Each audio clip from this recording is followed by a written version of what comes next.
संस्काराचं बाळकडू असेल, मंदिरांची गरज अभिप्रेत करण्याचं काम आणि बाप्पाची ओळख जर आपल्याला करून द्यायची असेल तर त्यासाठी अभ्यास केला पाहिजे. अशा स्वरूपाचं अनेक गोष्टींवर सातत्याला संस्कार जपूया हा कार्यक्रम या ठिकाणी व्याख्यानाच्या रूपानं आपण सह्याद्रीच्या या प्रांगणामध्ये अर्थात त्या विठ्ठल रुक्मिणी सभा मंडपामध्ये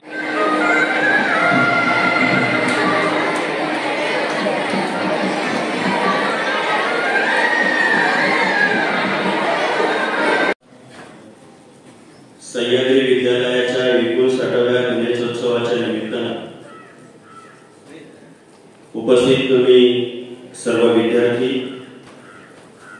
शिक्षक, आपल्या सगळ्यांना प्रथमतः 59व्या गणेश जयंतीच्या शुभेच्छा देतो. आणि सर, मला माझ्या 15-16 वर्षाच्या या माझ्या काही जी काही कारकीर्द आहे, 15-16 वर्षाची या 15-16 वर्षाच्या कारकिर्दीमध्ये संपूर्ण महाराष्ट्र मी फिरलो.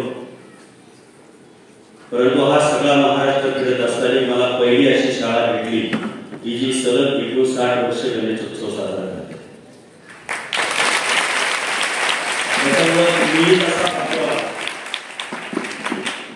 की जिथं ज्ञानाचं छोटंसं रोपटं लावल्यानंतर त्याचा वटवृक्ष निर्माण झाला, त्या वटवृक्षाच्या छायेखाली माझ्यासारख्या छोट्याशा सारस्वताच्या पुजारीला शब्दाची पूजा मांडण्याची संधी मिळाली. ज्यांच्यामुळे इथं येण्याचा योग आला, ज्यांच्यामुळे या ठिकाणी हा शब्दाचा आणि विचाराचा आणि संस्काराचा जागर तुमच्या सर्वांच्या मध्ये घालण्याचा प्रयत्न होणार. नात्याच्या पलीकडे काही नाती असतात, ती जपावी लागतात. नाती ही रक्ताच्या नात्यात निर्माण होतात, परंतु ते नाती जपण्याचं काम आपल्या कृती आणि कर्तृत्वात असतं. खऱ्या अर्थाने ते जपण्याचं काम ज्यांनी केलेलं आहे, ओळख करून देताना ज्यांनी सुरुवातीलाच ओळख करून दिली, असे सरांनी सांगितलं की दीपक शेठ गायकर माझे साळू आहे, त्यांच्या माध्यमातून या ठिकाणी येण्याचा योग आला. परंतु त्यांच्याबरोबरच या गावचे उपसरपंच, कालच ज्यांचा शिवसेनेचे तालुका प्रमुख म्हणून या ठिकाणी आपण सन्मान केला, मी त्याही कार्यक्रमाला उपस्थित होतो. परंतु मला जायचं होतं म्हणून मी पहिल्यांदा बोललो आणि निघून गेलो. ते आदरणीय गायकर साहेब, त्यांना आपल्या सगळ्यांच्या वतीनं पुढच्या राजकीय वाटचालीच्या शुभेच्छा देऊया. त्यांच्या माध्यमातून या ठिकाणी मला बोलण्याची संधी प्राप्त झाली. मी सरांना विचारला तर मी किती वेळ बोलू. आता तुमच्या सगळ्यांच्या चेहऱ्याकडे पाहिल्यानंतर मला असं वाटतं की आता मी 1-1.5-2 तास बोललो तर काय अडचण नाही, बरोबर ना? इतका वेळ मी बोलणार नाही, बोलायला मी किती वेळ बोलेल, परंतु इतका वेळ बोलणार नाही. परंतु शिक्षकांसारखं तुमच्याकडून अगोदरच अभ्यासक्रमाचं बघून घेतलं म्हणजे नंतर त्रास नाही.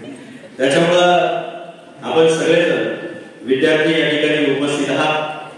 आपल्या सगळ्यांना सन्माननीय व्यासपीठावरती उपस्थित असलेल्या या सगळ्या गुरुजनांना की आपल्या आयुष्यातला खरा आनंद आणि आयुष्यातल्या सगळ्या या संघर्षाचा प्रवास करत असताना काळ्या फळ्यावरती सफेद करून तुमच्यासारख्या नवोदित मुलांचं आयुष्य ज्यांनी घडवलं आणि घडवण्याचं काम करतात, त्या गुरूंप्रती कृतज्ञता व्यक्त करून त्यांच्या चरणावरती नतमस्तक होऊन आपण आपल्या कार्यक्रमाची सुरुवात करूया.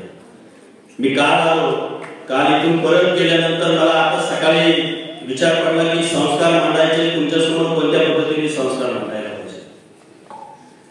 आपण आपल्या जीवनातला हा संस्कार रूपी वटवृक्ष करत असताना ज्या आई वडिलांच्या पोटी जन्म घेतल्यानंतर आपले आई वडील आपण आपल्या आईच्या मुद्रामध्ये वाढत असतानाच आपल्या आईने आपल्याबद्दल स्वप्न पाहिलेले असतं. तिला माहित नसतं माझ्या पोटी मुलगा जन्माला येणार आहे की मुलगी जन्माला येणार आहे, परंतु स्वप्न जन्माला आलेलं असतं. ते स्वप्न तिनं पाहिलेलं असतं.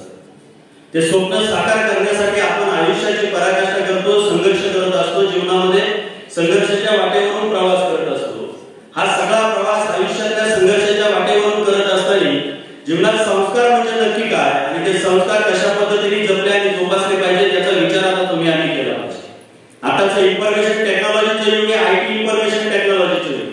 आज आपण जगामध्ये जर इतिहासामध्ये जर पाहिलं तर तुमच्या सगळ्यांच्या हातामध्ये अँड्रॉइड मोबाईल आहे. तर मोबाईलचं एक बटन जर क्लिक केलं तर काही सेकंद लागण्याच्या आतमध्ये तुमच्या मनामध्ये असलेली बातमी किंवा तुम्ही त्याच्यावरती टाईप केलेली एखादी पोस्ट जगाच्या कानाकोपऱ्यामध्ये जाते. इतकं टेक्निकल युग आपण पुढे गेलेलं. आज आपण सगळ्यांचा स्क्रीन टाइम पाहिला, आज आपल्या सगळ्यांच्या या गोष्टी जर पाहिल्या तर प्रत्येकाकडे मोबाईल. आता 8वी झालेला विद्यार्थी शहरामध्ये तर 9वी पासून 8वी पासूनच विद्यार्थ्यांकडे मोबाईल आहे, कारण कोरोनाने आपल्याला शिकवलं. कोरोना आला, ऑनलाईन सिस्टम चालू झाली, मग घरी बसून मुलांनी अभ्यास करायचा. घरी बसून मुलांनी अभ्यास केल्यानंतर मग त्या मोबाईलवरती अभ्यास करायचा. शिक्षक शाळेमध्ये शिकवणार किंवा त्यांच्या रूम मधून शिकवणार, मग तुम्हाला मोबाईलवरती शिकवलं जाणार. खऱ्या अर्थाने मोबाईलची वापरण्याचा काळ हा कोरोनाच्या काळामध्ये सर्वाधिक झाला ते ऑनलाईन शिक्षण पद्धतीने. त्यावेळेस फार मुलं अशी सांगायची की ऑनलाईन शिक्षण चांगलं आहे, परंतु त्या ऑनलाईन शिक्षणामध्ये ज्यावेळेस 2019ला कोरोनाला, विच्या दरम्यान कोरोनाला 2 वर्ष 3 वर्ष आपण त्या संघर्षाच्या काळामध्ये गेलो. त्यावेळेस 10वी 12वीला असणाऱ्या मुलांची जर मार्कची सिस्टम पाहिली तर सर 95-96% मार्क आहे. म्हणजे आताची अशी परिस्थिती आहे मॅडम की ते मुलं IT इन्फॉर्मेशन टेक्नॉलॉजीला गेली, ते IT मध्ये गेले, ते सायन्स मधून त्यांनी वेगवेगळ्या प्रकारचे शिक्षण घेण्याचा प्रयत्न केला. त्या गुणवत्तेचा भाग आहे. त्या गुणवत्तेमध्ये आपण बसलो का? ऑनलाईन शिक्षण पद्धतीने आपण घेतलं, ते सगळं शिक्षण घेत असताना आपण मार्क पेपर कसे लिहिले? प्रश्न यायचा, प्रश्नाच्या खाली 3 संदर्भ यायचे, त्याच्यामध्ये एका गोष्टीवरती क्लिक केलं की तुमचं उत्तर असायचं. उत्तर तुम्हाला सापडलं जायचं, ते फक्त तुम्हाला चेक करून सांगावं लागायचं. मग कदाचित बाजूला बसलेला आमचा बाप असेल, आई असेल, मोठा भाऊ असेल, कुणी असेल, ते आपल्याला उत्तर सांगायचे, ऑफ स्क्रीनच्या बाजूला सांगायचे, आपण त्याच्यावरती जाऊन क्लिक करायचे, त्याची 95% मार्क पडले. आताची ती परिस्थिती अशी आहे, मी स्वतः त्याचा साक्षीदार आहे, अनेक गोष्टी पाहिल्या. त्यावेळेस 12वीला ज्या मुलांना 95% 96% मार्क पडले, शाळेमध्ये ते टॉपर मध्ये राहिले, ते मुलं इंजिनिअरिंगला 12वी नंतर चाललेच नाही. त्यांना काही समजलंच नाही. हे कशामुळे झालं? तर हे मोबाईलमुळे झालं, ऑनलाईन शिक्षण पद्धतीमुळे झालं. आपल्याकडे जी भारतामध्ये जी शिक्षण पद्धती, ती इंग्रजांनी शिक्षण पद्धती आपल्याकडे ती रुजवली. परंतु तुम्ही जर पाश्चात्य देशामध्ये गेला, प्रदेशामध्ये गेला, तर तिकडे गुरुकुल पद्धती काय आहे? आपल्याकडे गुरुकुल पद्धत रामायण महाभारतापासून इथं आहे. रामायण महाभारतापासून गुरुकुल पद्धत आल्यानंतर मग गुरुकुल पद्धतीचं शिक्षण काय? सकाळी 5 वाजता उठायचं, थोडासा व्यायाम करायचा, ज्याचं काम त्यांनीच करायचं. ज्या कर्मवीर भाऊराव पाटलांनी सांगितलं स्वावलंबी शिक्षण हेच आमचं ब्रीद आहे. मग त्या पद्धतीने तुम्ही तुमची कामं करायची. आता इथं बसलेल्या शिक्षकांपैकी बऱ्याच शिक्षकांनी असं केलं असेल की स्वतः काम करून शिक्षण घेऊन इथपर्यंतचा प्रवास केला असेल. तुम्ही सगळे भाग्यवान आहात. कशामुळे भाग्यवान आहात? की तुम्हाला सगळं काही तुमच्या आईवडिलांनी दिलंय. मग गुरुकुल सिस्टम बदलली. तुम्ही जर प्रदेशामध्ये शिक्षणासाठी गेला तर तुमच्या मुलाचा IQ चेक केला जातो, तुमच्या मुलाचा मेंदू चेक केला जातो, त्याच्यावरती रिफ्लेक्शन दिलं जातं की आता या मुलाने आयुष्यामध्ये काय केलं पाहिजे. मग हा डॉक्टर होणार आहे, हा इंजिनियर होणार आहे, हा बिझनेस मध्ये जाणार आहे, हा व्यावसायिक होणार आहे, हा हॉटेल व्यावसायिक होणार आहे. याला व्हायचं काय याच्यावरती त्याच्या शिक्षणाचा दर्जा ठरलेला असतो आणि मग त्याला ते शिक्षण दिलं जातं. आपल्याकडे ती पद्धत अजून तरी आली नाही. आता थोडीफार पुणे मुंबई सारख्या शहरांमध्ये ती पद्धत आलेली की 10वी 12वी झाल्यानंतर त्या मुलाला घेऊन जायचं, मग ते घेऊन गेल्यानंतर सायकोलॉजीकडे घेऊन जायचं, त्या मशीनवरती त्याला चेक करायचं आणि मग त्याच्यावरती ते सांगणार की याला कोणती शाखा पाहिजे, आर्ट पाहिजे, कॉमर्स पाहिजे, सायन्स पाहिजे, त्याच्यातून काय करायचं. मग आपल्या शिक्षणाचा दर्जा आपण ठरवायचा आणि मग ते काम आपण करायचं. ही आताची पद्धत आहे ही. परंतु आपण ज्या गुरुकुल पद्धतीतून आलो, रामायण महाभारताच्या पद्धतीतून आलो, शिक्षणाच्या पद्धतीतून आलो, ती शिक्षण पद्धत आपल्याकडे आहे का? त्या शिक्षण पद्धतीच्या पद्धतीने आपला प्रवास चालू आहे का? आपला प्रवास चालू आहे. आपण काय करतोय? आपल्या आईवडिलांनी सगळ्या सुखसोयी करून दिल्या. तुम्ही आता इथं 15-20 वर्षाची, 10 वर्षाची, 12-13-14 वर्षाची मुलं, एक साधारण विचार करा, तुमच्या आईवडिलांचा शिक्षणाचा प्रवास करत असताना, आपल्या आईचा शिक्षणाचा प्रवास, आपल्या वडिलांचा शिक्षणाचा प्रवास करत असताना त्यांनी कशा पद्धतीने केला असेल? त्यांनी कमी शिक्षण घेतलं असेल. फार पूर्वीच्या काळामध्ये या देशाला स्वातंत्र्य मिळण्याच्या अगोदर आणि स्वातंत्र्य मिळाल्यानंतर 20 वर्ष अशा पद्धतीचं शिक्षण होतं की त्यावेळेस 7वी शिकलेला माणूस शिक्षक व्हायचा. साधारण 7वी शिकलेला माणूस, नंतर D.Ed आलं, नंतर B.Ed आलं, नंतर अनेक संस्था, नंतर अनेक शाखा आल्या, मग कॉमर्स आलं, मग सायन्स आलं, मग आर्ट आलं, मग आर्ट मधून कुठं जायचंय, मग B.Ed करायचंय, D.Ed करायचंय, मग सायन्स मधून जायचंय, मग सायन्सला बायोलॉजी घ्यायची, काय घ्यायचं काय तुम्हाला, त्याच्यावरती तुमचा सगळा प्रवास असणार आहे. मग तुम्ही कॉमर्स मध्ये गेला, कॉमर्स मध्ये तुम्हाला MBA करायचंय, फायनान्स मध्ये MBA करायचंय, त्याच्यानंतर पुढे जायचंय, CA व्हायचंय, चार्टर्ड अकाउंटंट झाल्यानंतर तुम्हाला एखाद्या मल्टीनॅशनल कंपनीमध्ये CEO म्हणून जायचंय. काय करायचंय? आता अनेक गोष्टी उपलब्ध आहेत. मग आपल्या मनावरती आपल्याला काय करायचंय. परंतु हे सगळं आयुष्याचं सगळं शिक्षणाचं हा सगळा गोल तयार करत असताना आपण संस्कार फार महत्वाचे, ते जपण्याचं काम तुम्ही आम्ही केलं पाहिजे. एक साधी गोष्ट तुम्हाला सांगायची, ज्या ज्ञानोबांनी खऱ्या अर्थाने आयुष्याच्या 16व्या वर्षी ज्ञानेश्वरी घेतली, लिहिली आणि 22व्या वर्षी संजीवन समाधी घेतली. काय त्या ज्ञानेश्वरांचं कर्तृत्व. आज 90 वर्षाचा एक वर्षाच्या मुलापासून नुकत्याच उचलून आणि त्या समाधी समोर नतमस्तक करते. वारीमध्ये जाणारा आमचा 90 वर्षाचा माणूस सुद्धा 15 वर्षाच्या मुलाच्या पाया पडतो, त्याच्या खांद्यावरती पृथ्वी पताका असते. हे संस्कार त्यांनी दिले. काय केलं ज्ञानेश्वर महाराजांनी? आपल्या स्वतःच्या मुलाची मुंज व्हावी म्हणून विठ्ठलपंत आणि रुक्मिणीने देहांत प्रायश्चित्त घेतलं, इंद्रायणीमध्ये उडी मारून टाकली आणि मग मुलाचं जावळ व्हावं, मुलांची मुंज व्हावी, मुलांना समाजामध्ये चांगलं स्थान प्राप्त व्हावं म्हणून स्वतःच्या आई वडिलांनी देहांत प्रायश्चित्त घेतलं. आयुष्यातला सगळा प्रवास त्यांनी केला आणि 22व्या वर्षी आळंदीला संजीवन समाधी घेतली. ती संजीवन समाधी का घेतली? त्यांनी पसायदार त्यावेळेस सांगितलं की आता विश्वात्मक केले, आता सांगितलं आता विश्वात्मक केले. काय ज्ञानोबारायांचे हाल झाले तुम्हाला सगळ्यांना ज्ञानोबाराय परिचित आहे, आपल्या सगळ्यांना माहिती आहे, आपल्या कुटुंबाला माहिती आहे. आपल्याकडे ज्ञानेश्वरी असेल, आमच्याकडे गीता असेल, आमच्याकडे सगळ्या गोष्टी असतील. मग त्या ज्ञानेश्वरांनी काय दिलं आम्हाला? त्या ज्ञानेश्वरांच्या माध्यमातून आम्ही काय शिकलो?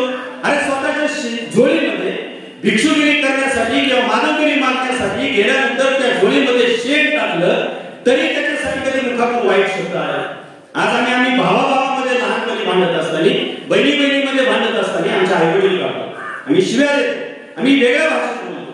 त्या ज्ञानेश्वर महाराजांनी निवृत्तीनाथ, सोपान, मुक्ताबाई, ज्ञानेश्वर माऊली काय संघर्ष केला, किती संघर्ष केला आयुष्यामध्ये. इतका मोठा संघर्ष करत असताना सुद्धा ज्या आईवडिलांचं नाव चंद्रसूर्य आहे तोपर्यंत राहणार आहे, त्या ज्ञानोबा माऊलींनी ज्ञानेश्वरीच्या माध्यमातून जगाला अध्यात्म पसायदानाच्या माध्यमातून सांगितलं आता विश्वात्मके देवे येणे वागितले दोषावे दोषोनी मत द्यावे पसाय दावे. जगासाठी सुख मागितलं. आयुष्यात सगळा संघर्षाचा प्रवास करत असताना पाठीवरती भाकर मुक्ताईने भाजली, परंतु जगाला कधी नाव ठेवलं नाही. हे जगासाठी सांगितलं की आता विश्वात्मके देवे येणे वागितले दोषावे. आता माझ्या मुखातून निघणाऱ्या शब्दाबरोबर आता या जगाला सुख, समृद्धी आणि शांती दे. जे असे ज्यांनी माझ्यासाठी काही केलं असेल, ज्यांनी मला दुःख दिलं असेल, त्यांना सुद्धा चांगलं आयुष्य लावते. हे ज्ञानेश्वरांनी कधी सांगितलं? समाधी घेण्याच्या अगोदर 22व्या वर्षी सांगितलं. आजची आपली 22व्या वर्षीची मुलं काय करतात? मी शहरामध्ये नेहमी सांगत असतो, आयुष्यात तुमच्या मुलांना जर प्रगती करायची असेल, आयुष्यात तुमच्या मुलांना जर मोठं करायचं असेल तर एक गोष्ट लक्षात ठेवली पाहिजे की त्या आई वडिलांनी त्या मुलांना सगळी सुख सुविधा दिली नाही पाहिजे. आज आमच्याकडे सगळं काही आहे. आमच्याकडे अँड्रॉइड मोबाईल, आमच्याकडे लॅपटॉप आलाय, आम्ही घरी गेलो तर आमच्याकडे कम्प्युटरची स्क्रीन आहे, आमच्याकडे वायफाय आहे, आमच्याकडे आमच्या आई वडिलांनी सगळ्या गोष्टी करून ठेवल्यात. आम्हाला त्याचं महत्व नाही. विशेष करून मुलांना मी सांगणार की आयुष्यातली स्वप्न पाहत असताना, बाप म्हणून स्वप्न पाहत असताना आपल्या बापाने आपल्याबद्दल पाहिलेली स्वप्न, आपल्या बापाने आपल्या आईने आपल्याबद्दल पाहिलेलं स्वप्न, आपला बाप बांधावरती उभा राहत असताना कपाळावरती आलेला घाम मातीमध्ये रुजून तिच्यातून हिरवं सोनं उगवतो, तो बाप डोळ्यासमोर ठेवला पाहिजे. यश इतकं मोठं केलं पाहिजे. आयुष्यात नुसतं शिक्षण झालं, शिक्षण घेऊन तुम्ही कॉलेजमध्ये गेला, कॉलेजमधून तुम्ही पुढे गेला, शिक्षण घेऊन त्या कागदावरच्या डिग्रीपेक्षा आयुष्यात संस्कार फार महत्वाचे. जे संस्कार जपण्याचं काम तुम्हाला करावं लागणार, ते सगळं काम तुम्ही करणार. तुम्ही विद्यार्थी आहात. आजच्या या आयुष्याच्या या सगळ्या प्रवासामध्ये आज जे तुम्हाला वळण लागणार आहे, आज जे तुमच्या मनामध्ये संस्कार उभे राहणार, त्या संस्कारांप्रती कृतज्ञता व्यक्त करत असताना बापाच्या डोळ्यामध्ये आनंदाचे अश्रू निर्माण करायचे जर असतील तर आज स्वप्न पाहायला सुरुवात केली पाहिजे. फक्त शिक्षण घेऊन चालणार नाही, तर त्या शिक्षणाबरोबर संस्कार आणि संस्काराचा दर्जा सुद्धा सुधारला पाहिजे. शिक्षण ज्या पद्धतीने सुधारलंय, शिक्षणाची जी ग्रोथ झालेली आहे त्या पद्धतीने आपली संस्काराची ग्रोथ झाली का याचा विचार आपण सगळा केला पाहिजे. इन्फॉर्मेशन टेक्नॉलॉजीच्या युगामध्ये इतकं जग पुढे गेलेलं आहे, आपण कुठे आहोत याचा विचार आपण केला पाहिजे. आणि तुमच्या डोक्यातली सगळ्यात मोठी संकल्पना आहे की आपण ग्रामीण भागामध्ये, परंतु आजकालचा इतिहास लक्षात ठेवा, जे जे ग्रामीण भागामध्ये राहिले, ज्यांनी ग्रामीण भागामध्ये शिक्षण घेतलं, ज्यांनी ग्रामीण भागामधून शिक्षण घेऊन जिल्हा परिषदेच्या शाळेमधून आज आमच्या शाळेचं नाव जिल्हा परिषद झालं. आम्ही ज्यावेळेस शाळेत होतो त्यावेळेस शाळेला जीवन शिक्षण मंदिर नाव होतं आणि खऱ्या अर्थाने जीवनाला आव्हान देण्याचं काम त्या शिक्षणाच्या मंदिरामध्ये होत होतं. आज जिल्हा परिषद झालं. ज्या जिल्हा परिषदेचा राजकीय परिपक्वतेचा इतिहास निर्माण झाला ती जिल्हा परिषद झाली आणि जीवन शिक्षण मंदिर निघून गेला आणि खऱ्या अर्थाने घरामध्ये सुद्धा मंदिर राहिलं नाही, शिक्षणाची मंदिरं उद्ध्वस्त झाली. कारण आता शिक्षण या सगळ्या आम्ही ज्यावेळेस शाळेत होतो, मी बेलापूरला शिकलो सर, आमच्या वेळेस आम्हाला शिक्षण घेत असताना आता तुम्ही त्याच्यातून गेलेला कदाचित सरपंच साहेब तुम्ही गेले असाल, आम्ही जर गृहपाठ पूर्ण केला नाही ना तर आम्हाला शाळेमध्ये मारायचे. असा हात उलटा ठेवायचा, छडी असायची, डस्टर असायचा, त्याला त्यांनी मारायचे, पाठ वाकवायचे, त्याच्यावरती पाठीवरती खडू ठेवायचा, खडू पडला का सरांनी मारायचे. आजची परिस्थिती काय झाली? तुम्ही ब्राह्मणाच्या, तुम्ही जर 2 किलोमीटरवरून शाळेमध्ये येत असाल, शिक्षकांनी जर तुम्हाला मारलं, तुम्ही संध्याकाळी जाऊन घरी सांगा मला शिक्षकांनी मारलं. दुसऱ्या दिवशी आमचा बाप गाडी घेऊन शाळेमध्ये येणार, माझ्या पोराला मारलं हा प्रश्न विचारला. शिक्षकांची परिस्थिती आता अशी झाली की तुझं पोरग, की तुझी शाळा, तू आपलं तुझं काय ते. आमच्या वेळेस असं नव्हतं. आमच्या वेळेस आम्ही ज्या शाळेमध्ये शिकलो, ज्या ग्रामीण भागामध्ये शिकलो, आम्ही जर संध्याकाळी जर सरांनी आम्हाला 5 वाजता शाळा सुटल्यानंतर सांगितलं ना का तुझ्या आईला नाही तर बापाला शाळेत बोलव, तर सकाळी आम्ही सांगायचोच नाही बापाला नाही. कारण का सांगायचं नाही? आमचा बाप काही विचारायच्या अगोदरच आम्हाला म्हणायचं, आम्हाला मारायचं होतं, तुझं काहीतरी चुकलं असेल, शाळेत तसं बोलवलं जाणार नाही. त्यावेळेची शिक्षण परिस्थिती, त्यावेळेच्या शिक्षणाची सिस्टम, आताची सिस्टम बदलली. म्हणून आपण आपला विचार केला पाहिजे, आपण आपल्या पद्धतीने जगलं पाहिजे. आपण या सगळ्या आयुष्यामध्ये क्षेत्र कोणतंच कमी नाही.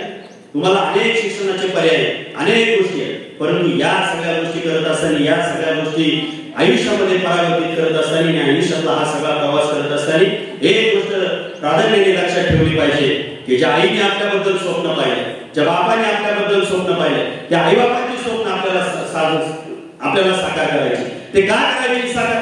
शेवटी त्यांच्या आयुष्यामध्ये आहे. जन्म झाल्यानंतर मी सुरुवातीला सांगितलं की आपण जन्माला येण्याच्या अगोदर ज्या दिवशी आईला कळतं की मी गरोदर आहे, त्या दिवसापासून आई आपल्या आयुष्याचं स्वप्न पाहत असते. माझ्या पोटी येणारा कोणताही असा मुलगा असेल, मुलगी असेल की माझ्या जीवनाचं सुरू होईल, किती संघर्षातून दिवस काढते, किती आयुष्यात संघर्ष करते, त्या सगळ्या संघर्षातून उभं राहत असताना, उभं करत असताना तिचं स्वप्न साकार करण्याचं काम तुमचं आमचं, ते तुम्ही आम्ही सगळ्यांनी केलं पाहिजे. जीवनात सगळ्यात मोठा आईवडिलांना आनंद कोणता होत असेल तर तो आनंद फक्त एवढाच आहे की समाजामध्ये वावरत असताना आपल्या आईवडिलांनी काटमानेने वागावं, आपला मुलगा इतका मोठा व्हावा, आपली मुलगी इतकी मोठी व्हावी की समाजामध्ये आपल्याला निधड्या छातीने सांगता आलं पाहिजे. आणि जन्माला आल्यानंतर आपल्या आईवडिलांचं नाव आपल्या अगोदर असतं, आपलं नाव झाल्यानंतर आपल्या आईवडिलांचं नाव असतं. तुम्ही तुमच्या वडिलांचं नाव लावता.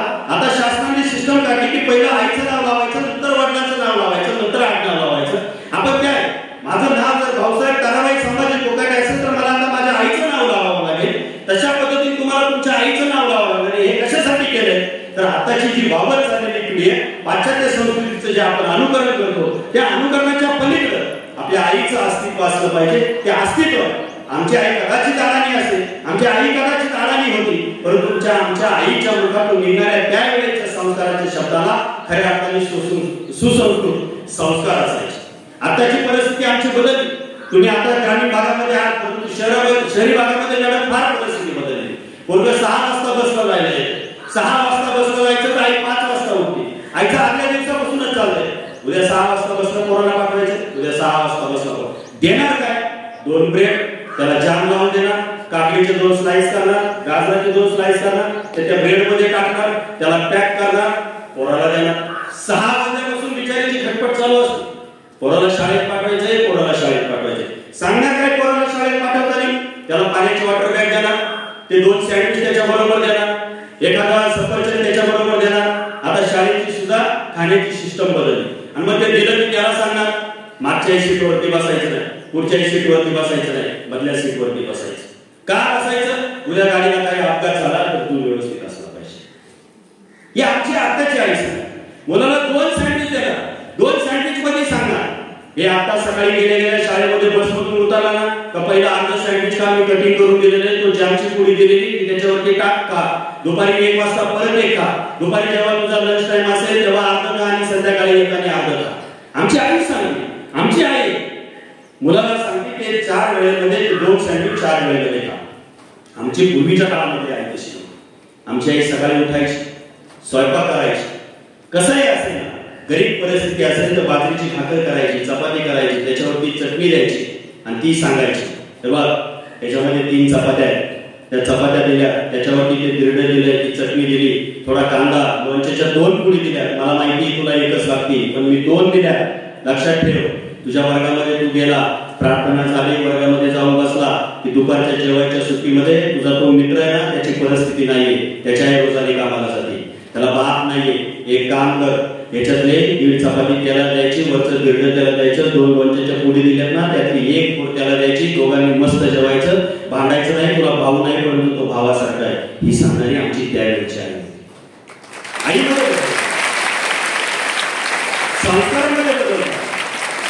तो संस्कार आता आमच्या आईकडे आहे का? आहे. आम्ही काय करतो ह्याच्यावरती सगळं अवलंबून. आजही तुम्ही शाळेमध्ये एकत्र येता, इतक्या दुरून दुरून एकत्र येता, जेवायला बसता, कधी कुणाची आई संध्याकाळी विचारते घरी जाऊ, फक्त हात वरती करून मला सांगा की तू आज काय भाजी खाल्ली? विचारते कुणाची आई? फक्त हात वरती करून सांगा. आणि कुणाची आई सांगते तुझा डबा तूच खाल्लाय, हात वरती करून सांगा. तुम्ही काहीच सांगणार नाही. याचं कारण आहे तुम्हाला घरातून निघाल्यावर आई काहीच सांगत नाही. ज्या दिवशी आई तुम्हाला सांगेल ना की या डब्यामधला तुझा एखादा गरीब मित्र असेल ना तर त्याला अर्धा डबा खायला नाही, अर्धा डबा तू खा, त्यावेळेस खऱ्या अर्थाने संस्काराचं बाळगणूक आमच्या घरामध्ये आहे. त्यामध्ये आमच्या आईचाही दोष आहे. ती बिचारी सकाळी 5 वाजता उठते, तिला सगळ्या कौटुंबिक व्यवस्थेचं सगळं आवरायचं असतं. ते सगळं आवरल्यानंतर तिचा प्रवास चालू होतो. मग तिने तुम्हाला डबा बनवून द्यायचा. तुम्हाला डबा बनवून दिला, तिची आर्थिक परिस्थिती चांगली असेल तर ठीक आहे, आज सुगीचे दिवस झाले, तिला कामावरती जायचंय, परत येणार आहे. आम्ही ज्या शाळेमध्ये शिकलो, आम्ही ज्या गावामधून ग्रामीण भागामधून गेलो, तिथली परिस्थिती फार वेगळी होती. आता मला फक्त हात वरती करून सांगा, संध्याकाळी शाळेतून घरी गेल्यानंतर कोणतं पोरगं मका आणायला सायकल घेऊन जाते? हे भिरभिरल्या नजरेने पाहणारी पिढी जन्माला आली ना, म्हणून या देशाचं होतंय. हातच अभिमानाने कुणी वर करायला मागणार नाही. मॅडम कुणीच सांगणार नाही. आमच्या बापाने आम्हाला सांगितलंय, आमच्या आईने आम्हाला सांगितलंय. तो कितीही लांबून जरी आला ना तर संध्याकाळी मकाचं वजन सायकलवरती घेऊन यायचं, मका कापायला जायची, कळवा काढायचा, गायला टाकायचा, गायचं शेण काढायचं, आल्यानंतर 7 वाजता जेवायचं आणि मग जेवायला बसायचं. सांगणार नाही. का सांगणार नाही? माझं बाळ शाळेत जातंय, सायकलवर जातंय, एवढ्या लांब जातंय, दमून येते, ती बापाला जाते. म्हणजे शहरातली परिस्थिती आहे साहेब. शहरामध्ये परिस्थिती अशी आहे, मी आता मध्ये एका कार्यक्रमात सांगितलं अध्यक्ष साहेब, इतकी भयानक परिस्थिती आहे. मुलगा जन्माला आल्यानंतर दोघेही नवरा बायको कामाला. मॅडम दोघेही नवरा बायको कामाला. मग त्यांनी काय केलं, घरी एक बाई ठेवली कामाला. मग तिनं काय करायचं, सकाळी 8 वाजता यायचं, हे 7:30ला कामावरती जाणार, तिने येताना 1 लिटर दूध घेऊन यायचं. दूध आणलं की 8 वाजता येणार. 8 वाजता आल्यानंतर हे दोघं जण कामाला जातात. हे दोघं जण कामाला गेल्यानंतर त्या बाईने दिवसभर त्या बाळाची शुश्रूषा करायची. मग त्याला दूध पाजायचं काम करायचं, त्याला पेज करून द्यायची. आता पेजही श्रेणीची रेडीमेड मिळायला लागली. आमच्या काळामध्ये फार वेगळी परिस्थिती. आई तांदूळ भिजत घालायची, गहू भिजत घालायची, त्या गव्हाचा चीक काढायची, तांदळाची पेज करायची. पोटामध्ये थोडासा काही त्रास झाला तर चमच्याने ती मातृत्व आता राहिलं नाही. कदाचित मॅडम तुम्हाला वाईट वाटत असेल, परंतु आता ते मातृत्व राहिलं नाही. जर उद्याची पिढी मोठी करायची असेल तर जुन्या काळातलं मातृत्व परत आईच्या कुशीतून जन्माला यावं लागेल. ते त्या दिवशी जन्माला येईल, त्या दिवशी लक्ष्मीचा वारसा, लक्ष्मीचा सहवास सोडून संस्काराचा सहवास करावा लागेल. आज आमची आई पैशाच्या पाठीमागे पडते, कामाला पडते, आणि मग त्या मुलाला तिने सांभाळायचं, सगळ्या गोष्टी करायच्या. 6 वाजता हे नवरा बायको आलिशान गाडीमध्ये येणार, गाडी पार्क करणार, वरती येणार. वरती आले का ते पोरगं असं भिरभिरल्या नजरेने, एवढं बारीक पोरगं त्या भिरभिरल्या नजरेने आई बाबाला पाहते. मला कदाचित त्याला जर बोलता येत असतं तर त्याने विचार केला असता, मी जन्म यांच्याच पोटी घेतला का हेच माझ्या आई बाबा. आणि मग संध्याकाळी ते पोरगं ते ऐकलं आणि त्या बापाला द्यायचं. बाप लॅपटॉपवरती IT इन्फॉर्मेशन टेक्नॉलॉजी मध्ये कामाला, बापाला सारख्या मीटिंग, मग बाप सारखा लॅपटॉपवरती, आईने लगेच कॉल करायचा, झोमॅटोला कॉल करायचा, काहीतरी रेडीमेड काहीतरी मागवायचं. हॉटेलमधून मागवलं का ते पोरगं तिकडे रडतंय, लगेच उकळची पिशवी कापायची, ते दूध गरम करायचं, त्याच्यात टाकायचं, नसेल तर ती पावडर घ्यायची, ती गरम पाण्यात हलवायची, त्या बाटलीत टाकायची. ते दूध एकदा ते पुढचं झाकण पोराच्या तोंडात टाकलं का आई पण लॅपटॉपवरती कामाला लागली. 10 वाजता ते पोर विटकुल्यावर शिकून जात. असं करता करता करता ते पोर फार मोठं होतं, शाळा शिकतं, नंतर मोठं होतं. आणि मग एक दिवस असा येतो की त्या आई वडिलांना अनाथाश्रमात चालला. मग त्या अनाथाश्रमामध्ये गेल्यानंतर असाच एखादा शिक्षक तिथे विचारायला जातो त्यांना, अरे तुझ्या आई वडिलांनी तुझ्यासाठी संघर्ष केला, तुझ्या आई वडिलांनी सगळ्या गोष्टी तुझ्यासाठी केल्या, एवढा पैसा कमवला, एवढी गाडी घेतली, एवढा फ्लॅट घेतला, एवढा बंगला, गाडी, सगळं काय वैभव निर्माण करून दिलं, हे कशासाठी आहे? तुझ्यासाठी केलं. त्यावेळेस त्या पोराने दिलेलं उत्तर समर्पक आहे. त्यांनी सांगितलं, ज्यावेळेस आईच्या ममत्वाची आणि बापाच्या संस्काराची मला गरज होती ना, त्यावेळेस मला बालकाश्रमात टाकलं, मग आता मी त्यांना वृद्धाश्रमात टाकलं म्हणून सांगताय. ही आत्ताची पिढी आहे. हे कशासाठी आहे? केला तेच उगवणार. आयुष्यात असं कधीच घडलं नाही तुम्ही गहू पेरले तर गहू उगवणार आहे, तुम्ही तांदूळ पेरले तर तांदूळ उगवणार आहे, ज्वारी पेरली तर ज्वारी उगवणार आहे. कधीच असं जीवनामध्ये होत नाही. एक लक्षात घ्या, ज्यांनी ज्यांनी यशाच्या शिखरावरती गेले, सचिन तेंडुलकर सारखा माणूस जगविख्यात क्रिकेटर झाला, जगविख्यात क्रिकेटर झाला. 12वीला नापास झालेला मुलगा, 10वीला नापास झालेला मुलगा सचिन तेंडुलकर क्रिकेट खेळायला जायचा, 10वीला नापास झाला. आणि त्या 10वीच्या धड्यामध्ये 10वीला आता सचिन तेंडुलकर झाला. तुमचं कर्तृत्व सांगतं तुम्हाला काय बनायचं, तुमचं विजन सांगतं तुम्हाला काय बनायचं. तुम्हाला जे बनायचंय ना ते इतकं मोठं बना. एपीजे अब्दुल कलाम कुणाला माहिती आहे? एपीजे अब्दुल कलाम कुणाला माहिती काय होते ते बघा. तो त्यांनी काय केलं, त्यांनी थोडं साथ पुढे केलं, ते बाजूच्यानी त्याचा असा हात होता. नाही, आपल्याकडे पद्धत काय, शिवाजी जन्माला आला पाहिजे पण दुसऱ्याच्या काळात बळच हात पुढे करायचे त्याला. एपीजे अब्दुल कलाम एक गोष्ट लक्षात ठेवा, स्वतःच्या बहिणीने स्वतःचं मंगळसूत्र मोडलं आणि त्याला इंटरव्ह्यूला जाण्यासाठी पैसे दिले. ज्या एपीजे अब्दुल कलामांना वैमानिक व्हायचं, वैमानिक होण्यासाठी परीक्षा दिली, पास झाले, पण तोंडी परीक्षेमध्ये तिथं गेले, 9 मुलं अगोदर होती, 8 जणांना सिलेक्ट केलं आणि 9वा नंबर एपीजे अब्दुल कलामांचा लागला. त्यांना इंटरव्ह्यू साठी बोलवलं नाही, इंटरव्ह्यू साठी बोलवलं नाही म्हणून एपीजे अब्दुल कलाम खचले आणि निघून आले. एका उंच डोंगरावरती गेले. उंच डोंगरावरती गेल्यानंतर त्यांच्या मनामध्ये अशी गोष्ट आली की काय करायचं आयुष्यामध्ये जगून, मला वैमानिक व्हायचं होतं, माझा नंबर आला, मी तिथं पोहोचू शकलो नाही, मी तिथं पोहोचल्यानंतर सुद्धा माझा नंबर जर लागला नसेल, माझ्या बहिणीने स्वतःच्या अंगावरचे दागिने मोडले, मला जाण्यासाठी पैसे दिले, आता त्या बहिणीला कोणत्या तोंडाने सांगायचं तर माझा नंबरच लागला नाही. एक सद्गुरू रस्त्याने चालले होते, त्यांनी पाहिलं हा मुलगा इथं काय करतो. हिंदू, त्यांनी विचारलं, जगद्गुरूंनी त्यांना विचारलं तू इथं काय करतो. त्यांनी सगळी गोष्ट सांगितली. त्यावेळेस त्या जगद्गुरूंनी त्यांना सांगितलं एपीजे अब्दुल कलामांना एक काम कर, स्वतः माझ्या बरोबर माझ्या आश्रमामध्ये जा, माझ्या आश्रमामध्ये आजचा दिवस राहा, उद्या सकाळी मी तुला परत घरी जाण्यासाठी पैसे देतो, तू परत तुझ्या घरी जा. या सगळ्या गोष्टी सांगितल्यानंतर एपीजे अब्दुल कलामांनी त्यांना विचारलं, माझ्यासारखा मुस्लिम समाजाचा पोरगा, माझ्यासारखा मुस्लिम समाजाचा पोरगा स्वतः आत्महत्या करण्यासाठी चाललाय, तुम्ही हिंदू आहात आणि हिंदू असून सुद्धा माझ्यासारख्याला सांगता की तू आता माझ्या बरोबर आश्रमात चाल आणि उद्या सकाळी तुला जाण्यासाठी पैसे देतो, तू परत घरी जा, काहीतरी बन, हे का सांगताय. त्यावेळेस त्या जगद्गुरूंनी सांगितलेलं उत्तर समर्पक होतं की एक गोष्ट लक्षात ठेव, अपयश यशाची पायरी जरी असेल तरी तुझ्या हातून नक्की उद्याच्या काळामध्ये काहीतरी चांगलं होणार आहे, म्हणून माझ्यासारखा महात्मा तुला इथे मिळाला. आणि मग तो महात्म्याने तिथून घेऊन गेले आणि मग प्रचंड अभ्यास केला, प्रचंड सगळ्या गोष्टींवरती इतकं संशोधन केलं आणि या देशाला एक मिसाईल मॅन मिळाला, एक राष्ट्रपती मिळाला. तुमचं स्वप्न, ते स्वप्न साकार करण्यासाठी आपल्याला आयुष्य. मी कालच साहेबांच्या वाढदिवसाच्या निमित्ताने एपीजे अब्दुल कलामांचं अग्निपंख पुस्तकातलं एक वाक्य सांगितलं, ते परत तुमच्यासाठी सांगतो. मंजिलें उन्हीं को मिलती है जिनके सपनों में जान होती है, मंजिलें उन्हीं को मिलती है जिनके सपनों में जान होती है. यूं ही पंख होने से कुछ नहीं होता, हौसलों से उड़ान होती है. तो हौसला तुमच्या जीवनामध्ये, तो हौसला तुमच्या मन आणि मनगटामध्ये असला पाहिजे, तो हौसला तुमच्या आईवडिलांच्या स्वप्नामध्ये असला पाहिजे, तो हौसला तुमच्या संस्कारामध्ये असला पाहिजे. हे सगळं उभं करत असताना तुम्हाला या सगळ्या गोष्टींचा विचार करावा लागणार. तुमचं आयुष्य समर्पण आहे. माणसाचं काय आयुष्य. मी ज्या पिंपरी चिंचवड शहरामध्ये राहतो, माझ्या जवळच एक सोसायटी आहे. तुम्हाला एक भीषण घटना सांगतो, त्याचा मी साक्षीदार. ही गोष्ट आहे आता साधारण 1 ते 1.5 वर्षापूर्वीची. एक पंजाबी कुटुंब होतं, एक साधारण 10-12 वर्षापूर्वी त्यांची पत्नी वारली. 3 BHK लक्झरी फ्लॅट 18व्या मजल्यावरती राहायचे. 18व्या मजल्यावरती राहिल्यानंतर 18व्या मजल्यावरती राहत असताना एकटा माणूस राहायचा. मुलगा 17 वर्षाचा असताना त्याची आई वारली.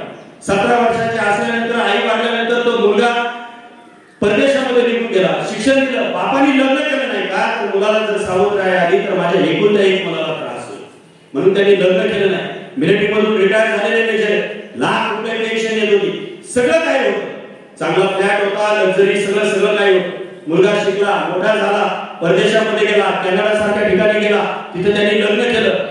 बाप मुलगा जाईपर्यंत बापाचा आणि मुलाचा ऋणानुबंध टिकून राहिला. लग्न केल्यानंतर ऋणानुबंधनामध्ये जागा निर्माण झाली, दुसऱ्या स्त्रीची जागा घेतली. बापाने फार दिवस वाट पाहिली. मुलाला फोन केला की मुलगा फोन उचलायचा नाही, मुलाला फोन केला की मुलगा फोन उचलायचा नाही. बापाने मेल कम्प्युटर लॅपटॉपवरून मेल केला मुलासाठी, मुलाच्या मेल आली होती की मुलगा त्याला उत्तर द्यायचं नाही, बाप डिप्रेशन मध्ये गेला. बाप डिप्रेशन मध्ये गेला. बापाने विचार केला मी इतकी संपत्ती कमवली, इतकं सगळं केलं, हा वयाच्या 16 वर्षाचा असताना याची आई वारली, मी लग्न केलं नाही, हा एकुलता एक याचे हाल होऊ नये म्हणून स्वतःच्या हाताने स्वयंपाक केला, याला खायला घातलं. आईची कर्तव्य सगळी मी पार पाडली. हा आजारी पडला तर मी दवाखान्यात घेऊन जायचो, हाला काही जर झालं तर मी दवाखान्यात रात्र जागा राहायचो. का तर माझ्या वंशाचा देवा हा एकटा, हा काहीतरी करेल, त्याला जर दुसरी पत्नी केली, सावत्र आली तर याचे हाल होतील म्हणून आई सारखं त्याचं सगळं केलं. इतकं मोठं शिक्षण दिलं. शिक्षण दिल्यानंतर हा परदेशात गेला आणि आज बापाला पाहत नाही. साहेब त्यांनी वाट पाहिली, 6 महिने मुलाच्या फोनची वाट पाहिली, मॅडम येण्याची वाट पाहिली. एक दिवस असा आला की घरातून दुर्गंधी यायला लागली म्हणून पोलीस आले आणि पोलिसांनी दरवाजा उचलून पाहिला तर त्यांनी फाशी घेतली. आणि एक बाजूला चिठ्ठी पडली होती. त्या चिठ्ठीमध्ये एक होतं की मी असं काय पाप केलं. वयाच्या 16व्या वर्षी याची आई वारली. वयाच्या 16व्या वर्षी आई वारल्यानंतर याला मी इतकं लहानसं मोठं केलं. मी असं जगामध्ये कोणतं पाप केलंय की गेली 6 वर्ष झाली हा माझ्याशी बोलत नाही, मला भेटायला आला नाही, एकटा बाप राहिला. शेवटी बापाने स्वतःचं आयुष्य संपवून टाकलं. काय कमवलं मुलांसाठी, काय काय काय मोठेपणा केला, काय गोष्टी केल्या, कशासाठी सगळं कमवायचं. एक गोष्ट लक्षात ठेवा, तुम्ही आम्ही भाग्यवाने, कमवलेली संपत्ती इथंच ठेवून जायची, कमवलेला पैसा इथंच ठेवून जायचा. सर जर परिस्थिती तशी असती, तुम्ही कमवलेली संपत्ती वर घ्यायची असती तर काय परिस्थिती झाली असती मॅडम. मग काय करायचं आपण, काय कमवून तरी काय करायचं. मी आहे, मी पैसा कमवणार आहे, मी सगळ्या गोष्टी कमवणार आहे, मी सगळं काही उभं करणार आहे.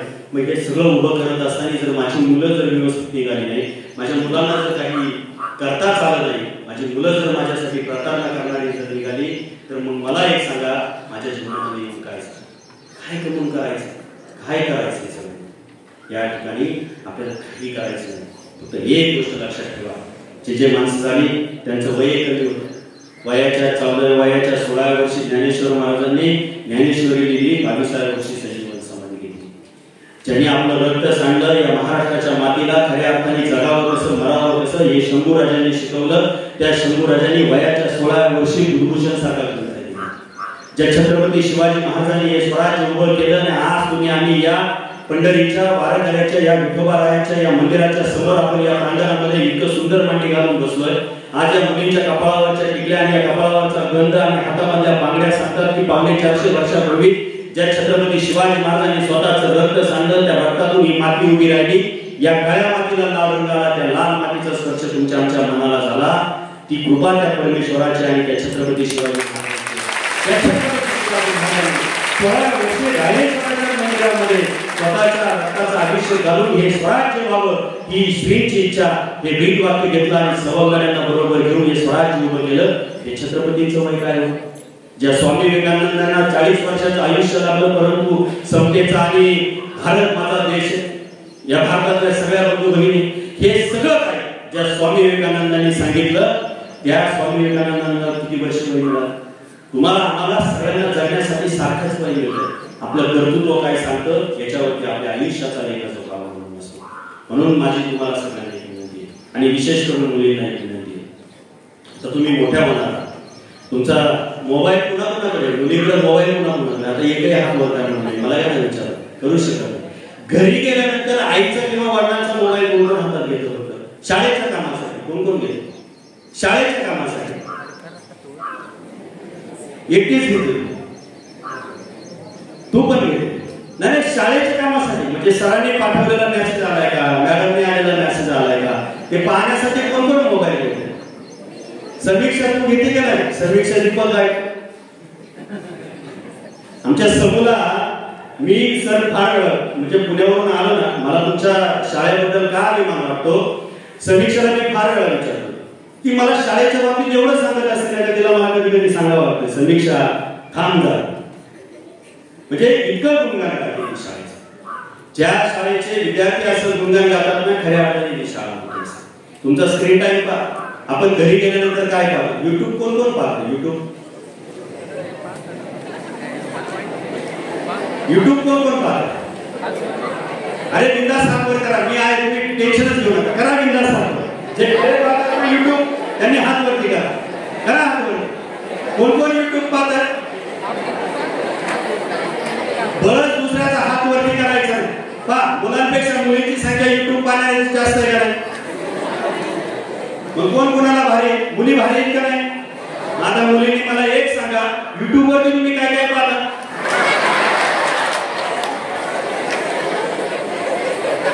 युट्यूब वरती तुम्ही काय काय पाहता? काय स्क्रोल काय करता? हा मोबाईल आहे, अँड्रॉइड मोबाईल आहे, हा स्क्रोल करताना तुम्ही याच्यावरती काय पाहता? सांगा बरं मुलींनी. आपल्या शाळेचा आपल्याला काय अभ्यासक्रम चाललाय, आपले शिक्षक आपल्याला कसं शिकवतात, हे कोण कोण पाहतात? एकटीच पाहतात, ती एक पाहते, एवढं. आणि मला एक सांगा, युट्यूब वरती मराठी गाणी कोण कोण पाहतात? बरोबर. आणि आता मला दुसरं एक सांगा, युट्यूब वरती छत्रपती शिवाजी महाराजांचा इतिहास कोण कोण पाहतात? आता ज्यांनी हात वर केले तसे ठेवा, उभं राहून फक्त शिवाजी महाराजांच्या जन्माची तारीख सांगा.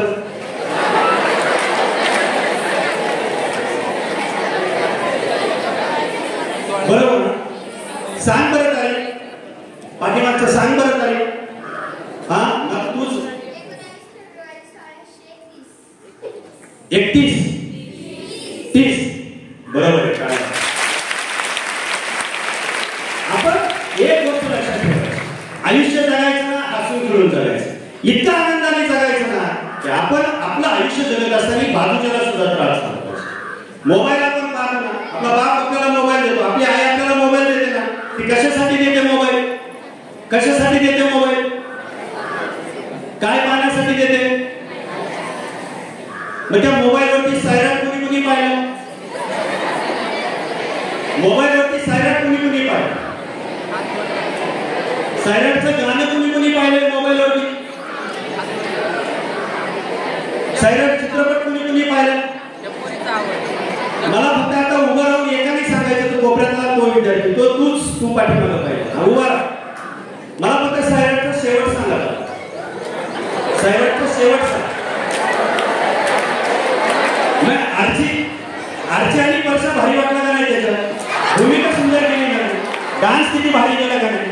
मग आरचीचा वर्षाचं शेवटी काय झालं? म्हणून झाला का नाही? आपण काय पाहतो? तू लक्षात काय ठेवलं? आयुष्यात एक गोष्ट लक्षात ठेवा, हे सांगण्याचं कारण फक्त सर एकच आहे, चांगली गोष्ट माणूस आयुष्यात कधीच लक्षात ठेवत नाही, वाईट गोष्ट लक्षात ठेवतो. ते विचारण्याचं कारण फक्त एकच आहे. ते सायराट सगळ्यांनी पाहिला, त्या सायराटच्या गाण्यावरती आमची सगळ्यांची पावलं फिरकली. सायराटच्या गाण्यावरती आम्ही लग्नामध्ये नाचलो, आम्ही मैत्रिणींचा हात हातामध्ये घेऊन नाचलो. सायकलवरती डबल सीट घेतल्यानंतर मित्राला सुद्धा सांगितलं आम्ही सायकलचा पायडर मारताना. 11वीचे विद्यार्थी आहेत नाही का, हात वरती करा. टू व्हीलर कोण कोण घेऊन येते? आता एकही म्हणणार नाही टू व्हीलर घेऊन येते, जाऊ दे हात लावून दे बाबा, पण म्हणायचं विचारलं काय करू. पण एक गोष्ट लक्षात ठेवा, तुम्ही सायराट पाहिल्यानंतर त्या टू व्हीलरवरून जाता, दोघं जण मित्र जाता, तुमच्या शाळेतली मुलगी जर रस्त्याने चालली असेल तर तुम्ही तिला काय म्हणता? अरे बघ ना आरची कशी चालली. बरोबर ना? एक गोष्ट लक्षात ठेवा, हे सगळं करत असताना मी नेहमी सांगत असतो की आयुष्यात विद्यार्थी आणि विद्यार्थिनींनी सगळ्यांनी एक गोष्ट लक्षात ठेवली पाहिजे.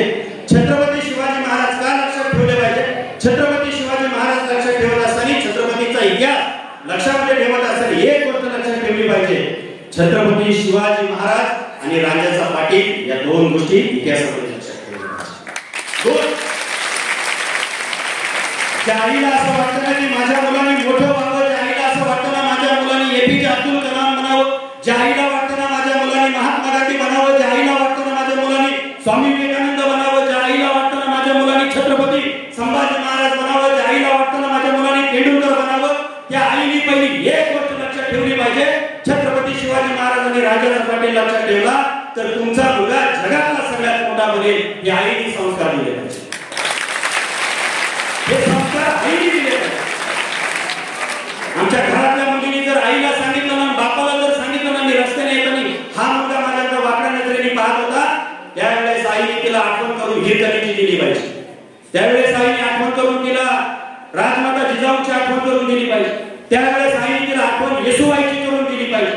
का दिली पाहिजे तर आपल्या मन आणि मनगटामध्ये जोपर्यंत ताकद आहे तोपर्यंत तुमच्याकडे वाकड्या नजरेने पाहण्याची कुणाची हिंमत होणार नाही. हा छत्रपतीचा इतिहास आमच्या आईबापांनी सुद्धा तो त्याच्यासाठी सांगितला. तो जोपर्यंत सांगत नाही अच्छा आपल्याच्या पत्राला हात घातल्यानंतर वयाच्या 16व्या वर्षी राजगादीवर बसण्याच्या अगोदर सुद्धा छत्रपती शिवाजी महाराजांनी राजाच्या पाटलाच्या हातपाय कलम करावे हा आदेश दिला. तो आदेश दिल्यानंतर घरामध्ये गेल्यानंतर राजमाताजी जाऊन विचारलं याच्या हातपाय तोडण्याचं कारण काय, याला देहांत प्रायश्चित्ताची शिक्षा का नाही दिली. त्यावेळेस छत्रपती शिवाजी महाराजांनी वयाच्या 16व्या वर्षी दिलेलं उत्तर समर्पक आहे. मोटारसायकलवरती चालणाऱ्या मुलांना एक सांगतो लक्षात ठेवा ज्या दिवशी तुम्ही दुसऱ्याच्या बहिणीला आपली बहीण माना त्या दिवशी जगाचा इतिहास तुमच्या बरोबर असेल. तोपर्यंत वयाच्या 5 वर्षाच्या मुलीच्या पत्राला आणि कपड्याला हात घालण्याची हिंमत कुणाची होणार नाही. हा छत्रपतीचा इतिहास इथल्या विद्यार्थ्यांनी लक्षात ठेवला पाहिजे. विशेष करून मुलांनी लक्षात ठेवला पाहिजे. 7वी पर्यंत तुमचं वय आलं असतं परंतु 7वी ते 10वीचा मोठ्या वर्गाचा प्रवास आणि 10वी नंतर 11वी ते BA MSc BA बाकीच्या सगळ्या गोष्टी BCom करतोपर्यंत तुमचा प्रवास इंजिनिअरिंग करतोपर्यंत तुमचा प्रवास जोपर्यंत दुसऱ्याच्या मुलीला आणि दुसऱ्याच्या बहिणीला आपल्या बहिणीसारखा आपण आदर देणार तोपर्यंत आपल्या घरामध्ये छत्रपती होणार. त्यावेळेस छत्रपती शिवाजी महाराजांना राजमाता जिजाऊंनी एकच गोष्ट विचारली राजे तुम्ही राजाच्या पाटलाला शिक्षा दिली ती आम्हाला मान्य आहे कबूल आहे. त्याचा एक हात कलम करावा एक पाय कलम करावा त्याचा चौरस करावा तेही आम्हाला कबूल आहे परंतु राजाच्या पाटलाला तुम्ही का मारलं नाही. एका आईने एका 16 वर्षाच्या मुलाला विचारलं तुम्ही राजा आहात ना मग त्याला देहांत प्रायश्चित्ताची शिक्षा का दिली नाही. त्यावेळेस राजाने दिलेलं उत्तर इथल्या मुलींनी आणि मुलांनी बरोबर आहे. तुमचं आयुष्यात एक गोष्ट लक्षात ठेवा राजाने एकच उत्तर दिलं ते उत्तर असं होतं मासाहेब राजाच्या पाटलाला जर देहांत प्रायश्चित्ताची शिक्षा आम्ही दिली असती त्याचा जर गडेलोट केला असता तो जर मेला असता त्याला जर मारला असता तर इतिहासामध्ये फक्त एका दिवसाची नोंद झाली असती. पण ज्याच्या वेळेस इतिहासाची पुनरावृत्ती होईल ज्याच्या वेळेस माझ्या माय भगिनीच्या इतिहासाची पानं उचलली जातील ना त्यावेळेस फक्त एकच गोष्ट असेल की कितीही जोपर्यंत चंद्र सूर्य आहे तोपर्यंत राजाचा पाटील आणि छत्रपती लोकांच्या लक्षामध्ये राहतील. ते कशासाठी लक्षात राहतील छत्रपतींनी सांगितलं की त्या रस्त्याने जाताना राजाचा पाटील होता 50 गावची जहागिरी दिली होती निजामशाहीने जहागिरी दिली त्याच्यावरती त्यांचा धंदा काय पैसा गोळा करणे मुलूक मैदान गोळा करणे वाटेल त्या स्त्रीच्या पात्राला हात घालणे आणि आयुष्य आराम करणे हे त्यावेळेच्या 450 वर्षापूर्वीच्या पाटलांचं काम होतं. त्याला खंडित करण्याचं काम छत्रपती शिवाजी महाराजांनी केलं आणि त्यावेळेस सांगितलं रस्त्याने जाताना माझी आपला असेल रस्त्याने जाताना माझी माय भगिनी असेल रस्त्याने जाताना मोगल असेल मोगलांचं सैनिक असेल रस्त्याने जाताना हा गावातला माणूस असेल तो ज्याच्या वेळेस राजाच्या पाटलाच्या वाड्यावरून जाईल आणि राजाचा पाटील बाहेर बसलेला असेल त्यावेळेस फक्त या रयतेला एकच संदेश जाईल मावळ खोऱ्यामधल्या रयतेला माझ्या सगळ्या एकच संदेश जाईल. तो संदेश फक्त असा असेल की छत्रपती शिवाजी महाराजांच्या स्वराज्यामध्ये एखाद्या आपल्याच्या पदराला हात घातला तर राजाचा पाटील होतो म्हणून राजाचा पाटील जिवंत ठेवतो. कारण माणूस मेला की त्या सगळ्या गोष्टी जातात माणूस जिवंत आहे तोपर्यंत तो इतिहास आहे म्हणून ठेवला. आणि आजही आम्ही 450 वर्षानंतर राजाच्या पाटलाचा इतिहास सांगतो. हे छत्रपतींनी केलेलं काम ते आपण सगळ्यांनी लक्षात ठेवलं पाहिजे. तो इतिहास आपण सगळ्यांनी लक्षात ठेवला पाहिजे. मुलींसाठी सांगतो मुलांचं झालं मुलांवरती बोलत असताना तुम्हाला फार बरं वाटलं. मुलींनी एक गोष्ट लक्षात ठेवा तुम्ही आई वडिलांची गुलाबाची कळत आहात तुमच्याकडे त्या कर्तृत्वाच्या नजरेने पाहत असतात काय तुमच्या जीवनामधलं स्वप्न काय तुमच्या आयुष्यामधलं स्वप्न तुम्ही एक गोष्ट लक्षात ठेवा एमपीएससी यूपीएससी कुणाला माहिती आहे हातवरती करा. एमपीएससी यूपीएससी कुणाला माहिती ज्याने कलेक्टर होतं PSI होतं जिल्हाधिकारी होऊन आपण प्रांत होतो तहसीलदार होतो DYSP होतो एमपीएससी यूपीएससी तुम्हाला माहिती म्हणून सांगतो. माझा एक मित्र आहे त्यांचा फार गरीब परिस्थिती आहे त्याची बहीण आता रँक मध्ये देशामध्ये 17वी आली आणि जिल्हाधिकारी झाली. त्यासाठी माहिती तिच्या आई वडील सकाळी ऊस तोडायला जायचे परिस्थिती हालाकीची आहे. असं पाष्टाचं घर छोटं पाष्टाचं घर दोघे त्याच्यात राहायचे आई वडील त्याच्यात राहायचे. स्वप्न काय असतात ना ते स्वप्न उराशी बाळगली ना की मग माणसाला मोठं होता येतं. मुलींना एकच गोष्ट लक्षात ठेवा आई तुमच्या बरोबर 24 तास असते तुम्ही घरात गेला की तुम्हाला आईच्या कर्तृत्वाचा, आईच्या प्रश्नाचा, आईच्या आवाजाचा स्पर्श होतो. परंतु मुलीनं एक गोष्ट लक्षात ठेवा, बाप नेहमी डोळ्यासमोर, बापाला डोळ्यासमोर ठेवायचं. ज्या दिवशी तुम्ही जन्माला आलात ना, त्या दिवशी पहिली बातमी बापाला कळाली ना, तर बाप असा पळत जाऊन जिलाबी आणायला दुकानात गेला. बापाने जिलाबी वाटली का, मला मुलगी झाली, माझ्या घरी लक्ष्मी आली. बापाने तुमच्याबद्दल आयुष्य स्वप्नागत पाहिजे. तुम्हाला शाळेला जायचंय ना, मुलं असतील, भाऊ बहीण कोण कोण आहे तिथं आहेत का? फक्त भाऊ बहीण आहेत म्हणजे आहेत वरती का? आता मला एक सांगा, तुमचे भाऊ इथं आहे, ज्या दिवशी तुम्हाला शाळेची फी भरायची आहे त्या दिवशी पहिली फी भरायला मुली तुम्हालाच दिली ना बापानी, त्याची मी नंतर भरतो, पहिली तुझी भरतो.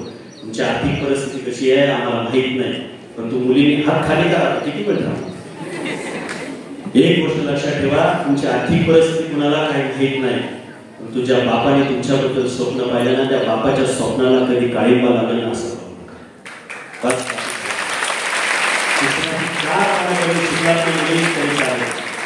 मोबाईल हातामध्ये घेताना फक्त बापाला एकदा स्क्रोल करून पहा. नका पाहू चित्रपटातली गाणी, नका पाहू आधुनिक काळातली गाणी, नका पाहू जुन्या काळातल्या हिरो हिरोईनचा प्रवास. तुम्हाला सेलिब्रिटीचं उदाहरण सांगतो, मी रोज त्या दुनियामध्ये वागतो. गायकर साहेबांना माहिती, दीपक शेठला माहिती. माझा आठवड्यातून एकदा तरी अशा सेलिब्रिटीशी संबंध येतो ना, तर त्यांच्या जीवनातला सगळं चरित्र वाचण्याची संधी मिळते. आयुष्यात एक गोष्ट लक्षात ठेवा, ज्यांना आपण डोळ्यासमोर पाहतो ना, मी मुलींना सांगतो, ज्यांना डोळ्यासमोर पाहतो ना, हे लय भारी आहे, हे लय भारी, त्यांच्या आतलं आयुष्य जगायला शिका, आतलं आयुष्य पाहायला शिका. सेलिब्रिटी अभिनय करणारी माणसं दोन चेहऱ्याने जगत असतात. स्टेजवरती गेला ना की तो राजा असतो, स्टेजच्या खाली उतरला ना की दिग्दर्शकाकडे 20 रुपयाच्या आराम मागत असतो. आपल्याला जपायचं काय ना ते लक्षात ठेवा. त्याच्यामुळे मुलींना माझी विनंती आहे, आपण फार संघर्षातून, आपल्या आईवडिलांनी फार संघर्षातून सगळं काही उभं केलं. तुम्ही जन्माला आला ना, तुमच्या बापाने जिलाबी वाटली, तुमचं लग्न होणार आहे, तुम्ही मोठ्या होणार आहात, शिकून होणार आहात, तुम्हाला शिकायचंय, सगळ्या गोष्टी तुम्हाला करायच्या आहेत. तुमच्या बापाचा आनंद आहे ना करणार. तुमची आई लग्न झाल्यापासून बापाला सांगते, मला 2 तोळ्याचं मंगळसूत्र तरी करा. लग्नामध्ये ती जाते ना तर बेटेचं घालून जाते. लाज वाटते हो मला जायची, लाज वाटते बापाला सांगते. पण बाप म्हणतो नाही, पुरीचं शिक्षण करायचंय, पुरीला मोठं करायचंय, ती जर आज शिकली, मोठी झाली, तिच्याकडे 2 रुपये आले तर माझ्या पुरीचं आहे ना सोनं होईल, ती चांगल्या घराचं आहे. बाप आई दिवस रात्र शेण उचलते, हा बाप आईला छोटा सुद्धा सोन्याचा दागिना करत नाही. का करत नाही माहितीये का? माझ्या पुरीच्या लग्नामध्ये 4-5 तोळे माझ्या पुरीच्या अंगावरती असावे, माझ्या पुरीचं लग्न चांगलं व्हावं, माझ्या पुरीच्या डोक्यावरती अक्षता पडाव्या, माझ्या पुरीच्या लग्नामध्ये ना चांगलं जेवण मला घालता यावं. बाप आहे ना दिवस रात्र काबाड कष्ट करतो. आई रडते, आईच्या डोळ्यातलं पाणी दिसतं मुलींना. का दिसतं माहितीये का? आई तुम्ही शाळेतून गेला ना तर मुलगी तुम्हाला दिसते, आईला मुलगी दिसते, आई सांगते हे कर ते कर ते कर, सगळं.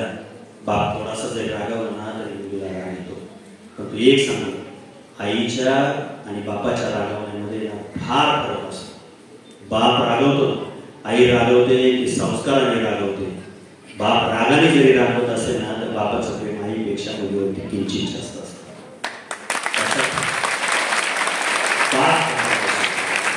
त्या दिवशी तुम्ही तो बाप जपाल त्या दिवशी सगळं काय झालं.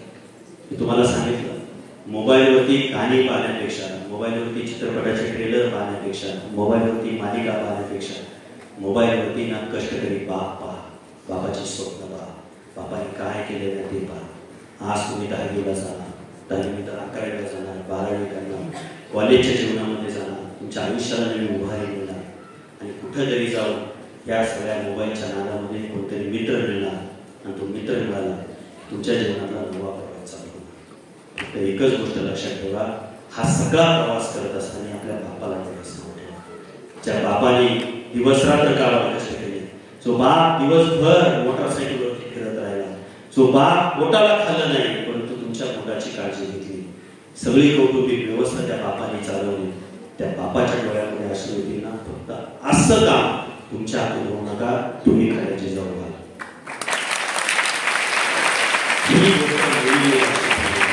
आयुष्यात काही नाही करता आलं ना, 4 लोक कमी शिकता आले ना तरी चालते. तुम्हाला एक सांगू, शिक्षणाचा, कर्तृत्वाचा, शिक्षणाचा कागदावरचा सुगंध आणि शब्दाचा सुगंध आहे ना, तुमच्या शब्दाला कमी असला तरी चालेल, पण तुमच्या संस्काराला सुगंध जर असेल ना, तर बापाला आणि आईला त्याच्यासारखा आनंद आहे. मुलांनी काही करू द्या, मुलांनी एखादी चूक केली ना, तर बाप सांगतो ही अवलाद जन्माला आली नाही, मेली असती तरी बरं झालं असतं. परंतु मुलीकडून छोटीशी चूक झाली ना, तर बाप आत्महत्येवर येतो ना, त्याचा विचार करा. गैवरलेल्या डोळ्यातून येणाऱ्या पाण्याला फक्त विचारा की बापाचं नाव काढल्यानंतर डोळ्यात टळतीसी पाणी काय. छोटीशी गोष्ट रस्त्याने जर चाललो ना आपण, छोटीशी गोष्ट आपल्या पायाला ठेच लागली ना, तर आपण फक्त आईचं नाव घेतो, आई ग म्हणतो ना. पायाला ठेच लागली ना, तर आई ग म्हणतो. परंतु अचानक तुमच्या समोर तुम्ही सायकलवरती चालला आणि अचानक पुढून मोठी जर गाडी आली तुमच्या सायकलच्या टायरला जर धडकली ना, तर बापरे म्हणतो. संकटाच्या काळात बाप आठवतो, एवढी गोष्ट लक्षात ठेवा. तो बाप आयुष्यभर मनामध्ये ठेवायचा. आज तुम्ही मोठे व्हाल, सगळ्या काही गोष्टी करा, सगळं काही करा. तू प्रेम, त्या प्रेमाच्या पलीकडचं आयुष्य करायला शिका. प्रेम म्हणजे काय असतं? मी सैराटचं उदाहरण सांगितलं. ज्यांनी सैराट पाहिला ना, ती एक गोष्ट लक्षात ठेवा. चित्रपट कितीही सुंदर असेल, चित्रपटाच्या इंटरव्हल पर्यंत चित्रपट चांगला वाटत असेल, परंतु त्या चित्रपटाचा शेवट हे आयुष्यात लक्षात ठेवायचं. ज्या विद्यार्थ्यांनी चित्रपटांमध्ये शेवट लक्षात ठेवले ना, ते विद्यार्थी मोठे झाले, त्या विद्यार्थ्यांनी मोठे झाले. म्हणून मुलींना माझी विनंती आहे की ज्या बापाने लग्न झाल्यापासून, मुलगी जन्माला आल्यापासून बायकोला सतत 2 तोळ्याचं मंगळसूत्र बनवलं नाही ना, तो बाप लग्न झाल्यानंतर मुलीसाठी सगळे स्वप्न पाहत असतो.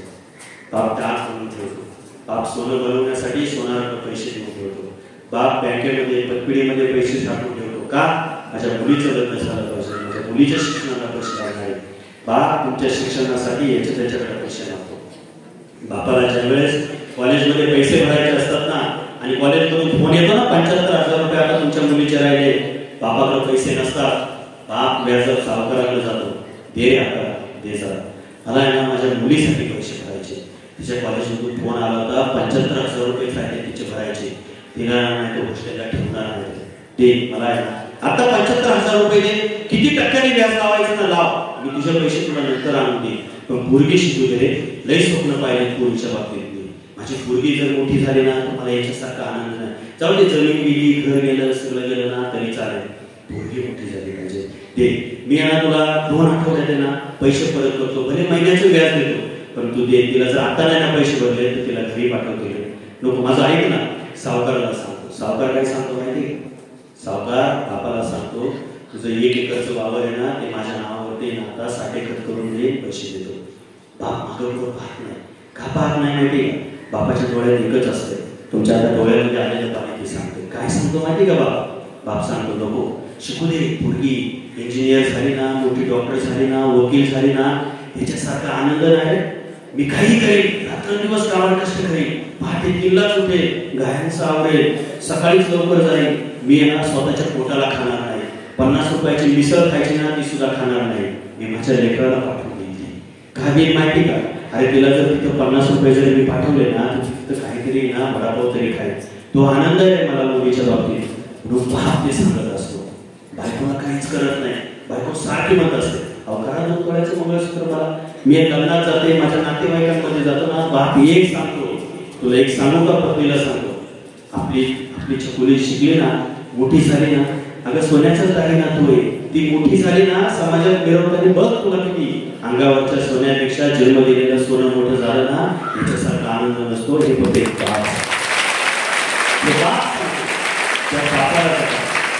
युट्यूबवरती जाऊन काहीतरी स्कोर करून प्रेमात जायचं आणि प्रेम करायचं. आयुष्यामध्ये प्रेम करा.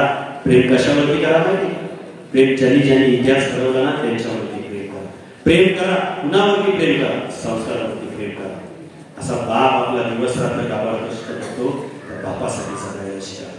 आणि एक गोष्ट मुलांना तुम्हाला सांगतो, आई आणि बाप ही जीवनातील 2 गोष्टी अशा आहेत की एकदा का तुमच्या स्मृतीपटाला गेला ना की तुम्हाला 10वीला किती मार्क पडले, 12वीला किती मार्क पडले, तुम्ही इन्फॉर्मेशन टेक्नॉलॉजीमधून इंजिनियर झाला, तुम्ही वकील झाला, तुम्ही जगात काही व्हा, पण एकदा तुमचा बाप आणि आई तुमच्या आयुष्यातून निघून गेले ना, ते परत येणार नाही.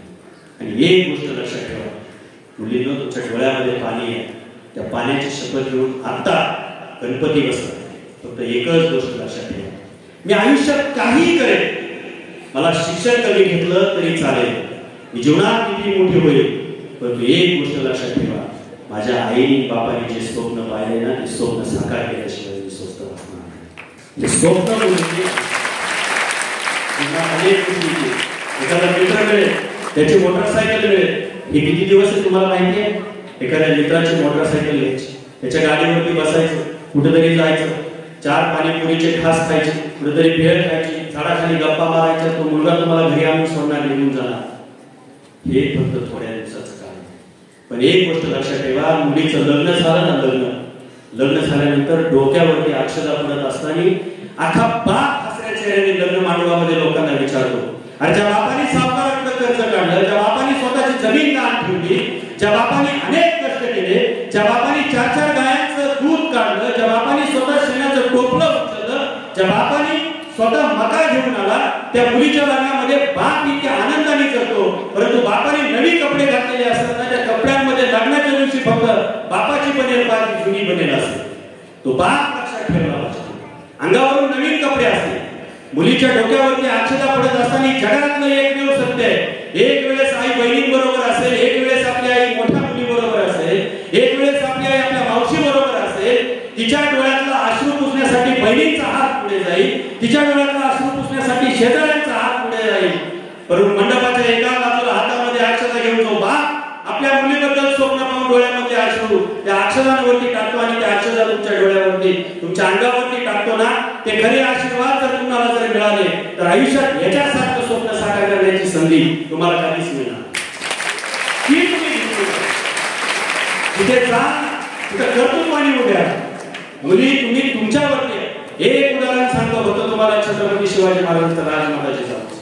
सिंदखेड राजा बुलढाणा जिल्ह्यामध्ये सिंदखेड राजासारख्या ठिकाणी छत्रपती शिवाजी महाराजांच्या वडिलांचं शहाजीराजांचं लग्न झालं. मालोजी राजांना वाटलं की जहागीर आमच्याकडे काही नाही, सुपा परगण्याची जहागीर दिली, थोडीशी जहागीर दिली आणि मग आमच्या मुलीचं आमच्या मुलाचं लग्न व्हावं, जुन्या नात्याला नवा कलंक नवा उजाळा मिळावा आणि याच्यासाठी शहाजीराजांचं लग्न जिजाऊशी लावून दिले. लखोजी जाधवांना फार आनंद झाला, परंतु नोकरी कुणाची करायची? आदिलशाहीची नोकरी करायची, निजामशाहीची नोकरी करायची, मोगलशाहीची नोकरी करायची. 4-4 बादशाह या राज्यावरती. रक्त आमचं सांगणार, ही भूमी आमची, ही जमीन आमची आहे, समशेरी आमची आहे, रक्त आमच्या माणसाचं सांगलं जातंय. आणि मग सत्ता मिळवून करायचं काय? कुणासाठी सत्ता मिळवायची? कुणासाठी काय करायचं हे सगळं? म्हणून एक दिवस लखोजी जाधवांना राजमाता जिजाऊंनी सांगितलं की बाबा हे सगळं करताय तुम्ही, सेवा गुलामगिरी करता, रक्त तर आपल्या माणसाचं सांगतात, समशेरी तर घाव आपल्या माणसांवरती घालतात, रक्त त्यांचं निघतं, मोगलांच्या समशेरीत रक्त आपल्या माणसाचं पिकात, यातून आपण कमावणार काय? हे सगळं केल्यानंतर मग लखोजी जाधवांना प्रश्न पडला, परंतु तोपर्यंत नियतीचा काला आला आणि लखोजी जाधवांच्या 4 मुलांचं लखोजी जाधवांनी मारलं. राजमाता जिजाऊ शिवनेरीवरती आले. शिवनेरीवरती आल्यानंतर एक दिवस शहाजीराजे भेटण्यासाठी आले आणि शहाजीराजे भेटण्यासाठी आल्यानंतर शिवाई देवीच्या मंदिरासमोर छत्रपती शिवाजी महाराजांच्या मातोश्री राजमाता जिजाऊ आणि शहाजीराजे त्यावेळेस त्यांनी सांगितलं हे किती दिवस करायचं? तुम्ही सुपा परगण्यावर, तुम्ही कलकत्ता बेंगलोरला जाणार, तुम्ही कर्नाटकच्या जहागिरीवरती जाणार, तिकिटी जहागिरी तुम्ही मिळवणार, परत त्या स्वराज्यामध्ये येणार, इथं सगळं विश्व उभं करणार, आपल्या माणसांचे रक्त सांडणार, इथल्या काळ्या मातीला आपल्या माणसांचं रक्त सांडल्यानंतर लाल रंग येणार, रक्त तर आपलंच सांडणार आहे, आपल्याला काय मिळणार आहे? आपलं अस्तित्व काय? आपलं हिंदू म्हणून अस्तित्व काय? रक्त आपलं सांगतं, आपल्या सगळ्या माणसांचं होतंय. अनेक माया आई भगिनींच्या कपाळावरचं कुंकू जातं, हिरवा चोळा पुसला जातो, अनेकांना सती जावं लागतं. हे सगळं 18 विश्व दारिद्र्य दुसऱ्यासाठी करतोय, आपल्यासाठी काय? हे राजमाता जिजाऊंनी शहाजीराजांना विचारलं आणि शहाजीराजांना विचारल्यानंतर मग शहाजीराजांच्या लक्षामध्ये आलं. शहाजीराजांनी सांगितलं राजांचा जन्म झाला की तुम्ही पुन्हा परगण्यामध्ये या, पुन्हा सुपा परगणा हे सगळं उभं राहील. आणि छत्रपती शिवाजी महाराजांचा हा सगळा इतिहास आपल्याला सगळ्यांना माहिती आहे. फक्त सांगण्याचं एकच कारण आहे की एक राजमाता जिजाऊ ज्यांनी छत्रपती शिवाजी महाराजांच्या मनामध्ये स्वराज्याची संकल्पना उभी केली. आज 450 वर्ष झाली. चंद्र सूर्य सुद्धा त्यांच्या कर्तृत्वावरती नतमस्तक होतो. एका जिजाऊची, एका जिजाऊची. त्या जिजाऊंनी जर हा इतिहास घडला नसता, त्या जिजाऊंनी जर हे राजे तुम्हाला स्वराज्य उभं करायचं आहे. अरे कर्नाटकच्या जहागिरीवरती शहाजी राजे असताना थोरले संभाजी राजे तिथं होते. फक्त एका नाच गाण्यासाठी छत्रपती शिवाजी महाराज संभाजी राजांबरोबर गेले. राजमाता जिजाऊंनी विचारलं, राजा तुम्ही कुठे गेला होता? त्यावेळेस बाजूच्या सेनापतींनी सांगितलं मुजऱ्याला गेले होते. राजा आतमध्ये गेले नाही, फक्त राजाने खिडकीतून मुजरा चाललाय हे पाहिले. राजांना छत्रपती शिवाजी महाराजांना राजमाता जिजाऊ बोलल्या, राजे एक गोष्ट लक्षात ठेवा, आयुष्यात तुम्ही मोठे व्हा, तुम्हाला स्वराज्य उभं करायचंय. आज आपण कर्नाटकमध्ये आहात, आपल्याला परत आपल्या स्वराज्यामध्ये जायचंय. परंतु त्या स्वराज्यामध्ये तुम्ही गेल्यानंतर राजे एकच गोष्ट लक्षात ठेवा, या छत्रपतींना बाया नाचवणारा शिवाजी नाही, तर बाया वाचवणारा शिवाजी.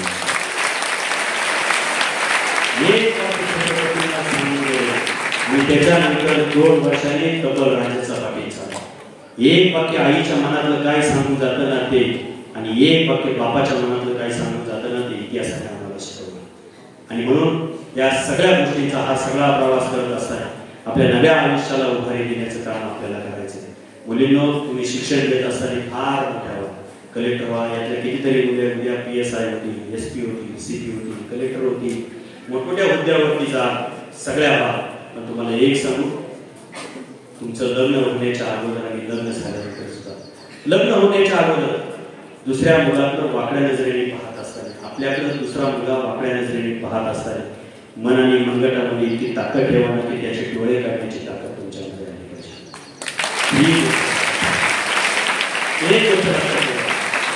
सकाळी शाळेला निघालात ना तुम्ही, शाळेत मुलींनो शाळेवरती निघालात ना, हे मुलं आहेत त्यांचं काही नाही आहे, हे असेच आहे. ह्याच्यातल्या एका जरी मुलाने तुमच्याकडे वाकड्या नजरेने पाहिलं ना, तर 4 मुली एकत्र या, याला असा सटवाना धरून याची इच्छा असा. आणि मग तुम्हाला शिक्षकाने विचारलं नाही याला का मारला, मग सांगा तुम्ही याला का मारला. जोपर्यंत तुमच्या मन आणि मनगटामध्ये रणरागिणीचं रक्त उतरत नाही आणि आईवडिलांनी दिलेल्या संस्काराचं बाळकुड येत नाही ना, तोपर्यंत स्त्रीच्या पदराला घालणाऱ्या अवलादी या देशामध्ये परत जन्माला येतील. त्याचं बंद करायचं असेल तर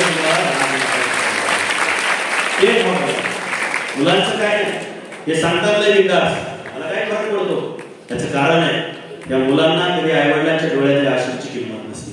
का नसती माहिती का? हे 4 जण कट्ट्यावरती बसले ना, ह्यांचा विषय कधीच निघत नाही. यांनी कधीच आईवडिलांचे स्वप्न पूर्ण करण्यासाठी तुम्ही कधी विषय काढला. तुम्ही आजही पण मोबाईलवरती तुम्ही गाणी पाहता, डीजेचे गाणी पाहता, अनेक गोष्टी पाहता. एक गोष्ट लक्षात ठेवा, जीवनाचं वैशिष्ट्य तेच आहे. तुम्ही फेसबुक कोण वापरता? फेसबुक आहे असलं तरी आता मी सांगणार नाही, मी तुम्हाला विचारणार. परंतु एक गोष्ट लक्षात ठेवा, जीवनाचं एक वैशिष्ट्य आहे. तुम्ही जी गोष्ट आयुष्यामध्ये स्क्रोल करताना, तुम्ही युट्यूब जर पाहायला गेलात ना, तुम्ही चित्रपट स्क्रोल करत राहिला तर वारंवार तुम्हाला ते चित्रपट येतील, वारंवार त्या चित्रपटांच्या क्लिप येतात. तुम्ही जर न्यूज बातम्या पाहायला गेला, स्क्रोल करत राहिला तर वारंवार त्या बातम्या येतील. तुम्ही नकारात्मक गोष्टी ज्या ज्या पाहाल त्या नकारात्मक गोष्टी सारख्या येतील. एक लक्षात ठेवा, इन्फॉर्मेशन टेक्नॉलॉजी ही जेवढी चांगली आहे तेवढीच वाईट आहे. तुम्ही जे माइंड मध्ये सेट कराल ते सारखं तुमच्या मोबाईलवरती स्क्रोल होत असणार. म्हणून एक गोष्ट नेहमी लक्षात ठेवा, चांगल्या विचारांना स्क्रोल केलं तर तुम्ही आयुष्यात चांगले बनाल. तुम्ही वाईट विचारांना स्क्रोल करत राहिला तर वाईट विचार तुमच्या जीवनामध्ये येत असतील. म्हणून या गणेश उत्सवाच्या निमित्ताने एक गोष्ट फक्त लक्षात ठेवायची तुम्ही सगळ्यांनी, विशेष करून मुलांनी लक्षात ठेवा. तुम्हाला वडील गाडी देतात, 2 व्हीलर गाडी, कोण कॉलेजला तर 2 व्हीलर घेऊन येत असाल ना, कोण घेऊन येत? आमच्याकडे एक पद्धत आहे, तू मात्र परिपक्व आहे. एक गोष्ट नेहमी लक्षात ठेवा, जी स्प्लेंडर आपण चालवतो, जी मोटरसायकल आपण चालवतो, तिच्यापुढे आपल्या वडिलांनी स्वामी समर्थ नाव टाकलेलं असतं किंवा ते ज्या देवाला मानत असतील ते नाव टाकलेलं असते. पाठीमागच्या बाजूला छत्रपतीचं नंबर प्लेटवरती ना चित्र टाकलेलं असते. एक गोष्ट लक्षात ठेवा, तुमच्या गाडीवरती पुढे देवाचं नाव असतं आणि पाठीमागे छत्रपती शिवाजी महाराजांचं नाव असते. ते कशासाठी टाकतो? कदाचित बापाच्या डोक्यामध्ये हे सुद्धा नसेल. परंतु एक गोष्ट नेहमी लक्षात ठेवा, आयुष्यात संघर्षाचा प्रवास करत असताना तुम्ही परमेश्वराला स्मरून तो प्रवास करा. आणि तुमची नजर थोडी जरी वाकडी झाली ना तर लक्षात ठेवा, पाठीमागच्या नंबर प्लेटवरती छत्रपती शिवाजी. ही गोष्ट लक्षात ठेवा. आपल्याला आयुष्यात काय बनायचंय काय करायचंय ते तुम्ही व्हाल, परंतु हे सगळं करत असताना हा संस्काराचा वारसा घेऊन आयुष्यामध्ये ठेवा. ज्या ज्ञानेश्वर माऊलींच्या आईवडिलांनी विठ्ठलपंत आणि रुक्मिणींनी वयाच्या 16व्या वर्षी ज्ञानेश्वरांनी ज्ञानेश्वरी लिहिल्यानंतर 22व्या वर्षी संजीवन समाधी घेतली. त्याच्या अगोदर इंद्रायणीच्या तीरावरती रात्री 2 वाजता देहांत प्रायश्चित घेतला आणि महात्या पाण्यामध्ये स्वतः देहप्रशांत केला. परंतु त्या 4 मुलांनी जगावरती राज्य केलं अध्यात्मामध्ये आणि आज जग त्यांच्या नावाने पुढे होतं. ज्या ज्ञानेश्वर माऊलींना ज्यांनी त्रास दिला ना, त्या ज्ञानेश्वर माऊलींचे चरित्र सांगून आज लाखो रुपये तुमच्याकडून उकळले जातात. त्या ज्ञानेश्वर माऊलींची गीता आणि गाथा ज्ञानेश्वरी तुम्हाला सांगितली जाते. त्या जगद्गुरु तुकोबारायांनी गाथा लिहिली. इंद्रायणीच्या पाण्यामध्ये 15 दिवस 12 दिवस इंद्रायणीच्या पाण्यामध्ये ती गाथा तशीच राहिली. पंढरीचा वारकरी पांडुरंग आला आणि ती गाथा जशीच्या तशी वर काढली. ज्यांनी खऱ्या सावकारीचं लोकांचं कर्ज, आता किती सरकार कर्ज माफ करत असेल, परंतु ज्या तुकोबारायांनी स्वतःची संपत्ती वाऱ्यावरती सोडून दिली अनेकांवरती. अरे विचार करा, 550 वर्षापूर्वी 550 वर्षापूर्वी 600 एकरचा मालक असणारा तुकोबाराय भंडारा डोंगरावरती जाऊन गाथा लिहितो. त्या तुकोबारायांनी सुद्धा एकात्मतेचा संदेश दिला. ज्या तुकोबारायांना ज्यांनी त्रास दिला त्या तुकोबारायांची पालखी आता पंढरीला लाखोच्या संख्येने जाती. ज्यांनी त्रास भोगला त्यांच्या नावाने इतिहास निर्माण झाला. छत्रपती शिवाजी महाराजांना पहिलं 15-16 वर्ष सोक्यांना अडवण्यामध्ये गेलं. आपल्या स्वतःच्या नातेवाईकांना अडवण्यामध्ये, निंबाळकर असतील, कोयते असतील, सगळे असतील, या सगळ्यांना अडवण्यामध्ये स्वतःचं आयुष्य खर्च करावं लागलं. कदाचित ही जर छत्रपतींवरती जर आली नसती तर दिल्लीच्याही तख्तावरती तो मराठा माझा छत्रपती शिवाजी महाराज जिवंत असताना दिल्लीच्या तख्तावरती आपल्याला आपल्या माणसांना अटकावावं लागतं. आपल्याला आपली माणसं पुढे जाऊन देत नाही. म्हणून एक गोष्ट लक्षात ठेवा, आपण सगळ्यांना सांगत असतो. आपली पोरं काय करतात, तुम्ही जर आताची परिस्थिती जर सर पाहिली ना, तर राजस्थानची मुलं आयटी मध्ये, राजस्थानची मुलं एमपीएससी यूपीएससी देतात. बिहारची मुलं काय करतात, रेल्वेमध्ये आहे, इंटरनॅशनल जेवढ्या काय सर्व्हिस आहेत त्याच्यामध्ये काम करतात. केरळची मुलं जर पाहिली तर ते काय करतात, केरळवाले विशेष करून काय करतात, आयआयटी मध्ये आहे, आयटी मध्ये आहे, इंजिनिअरिंग मध्ये आहे, इन्फॉर्मेशन टेक्नॉलॉजी मध्ये. आजही तुम्ही जर गेला तर जागतिक लेवलला ज्या मोठ्या मल्टीनॅशनल इंटरनॅशनल कंपन्या त्या सगळ्या कंपन्यांच्या सीईओ असतील, एचआर मॅनेजर असतील, एचआर हेड असतील, सगळे काय असतील ते सगळे केरळवाले.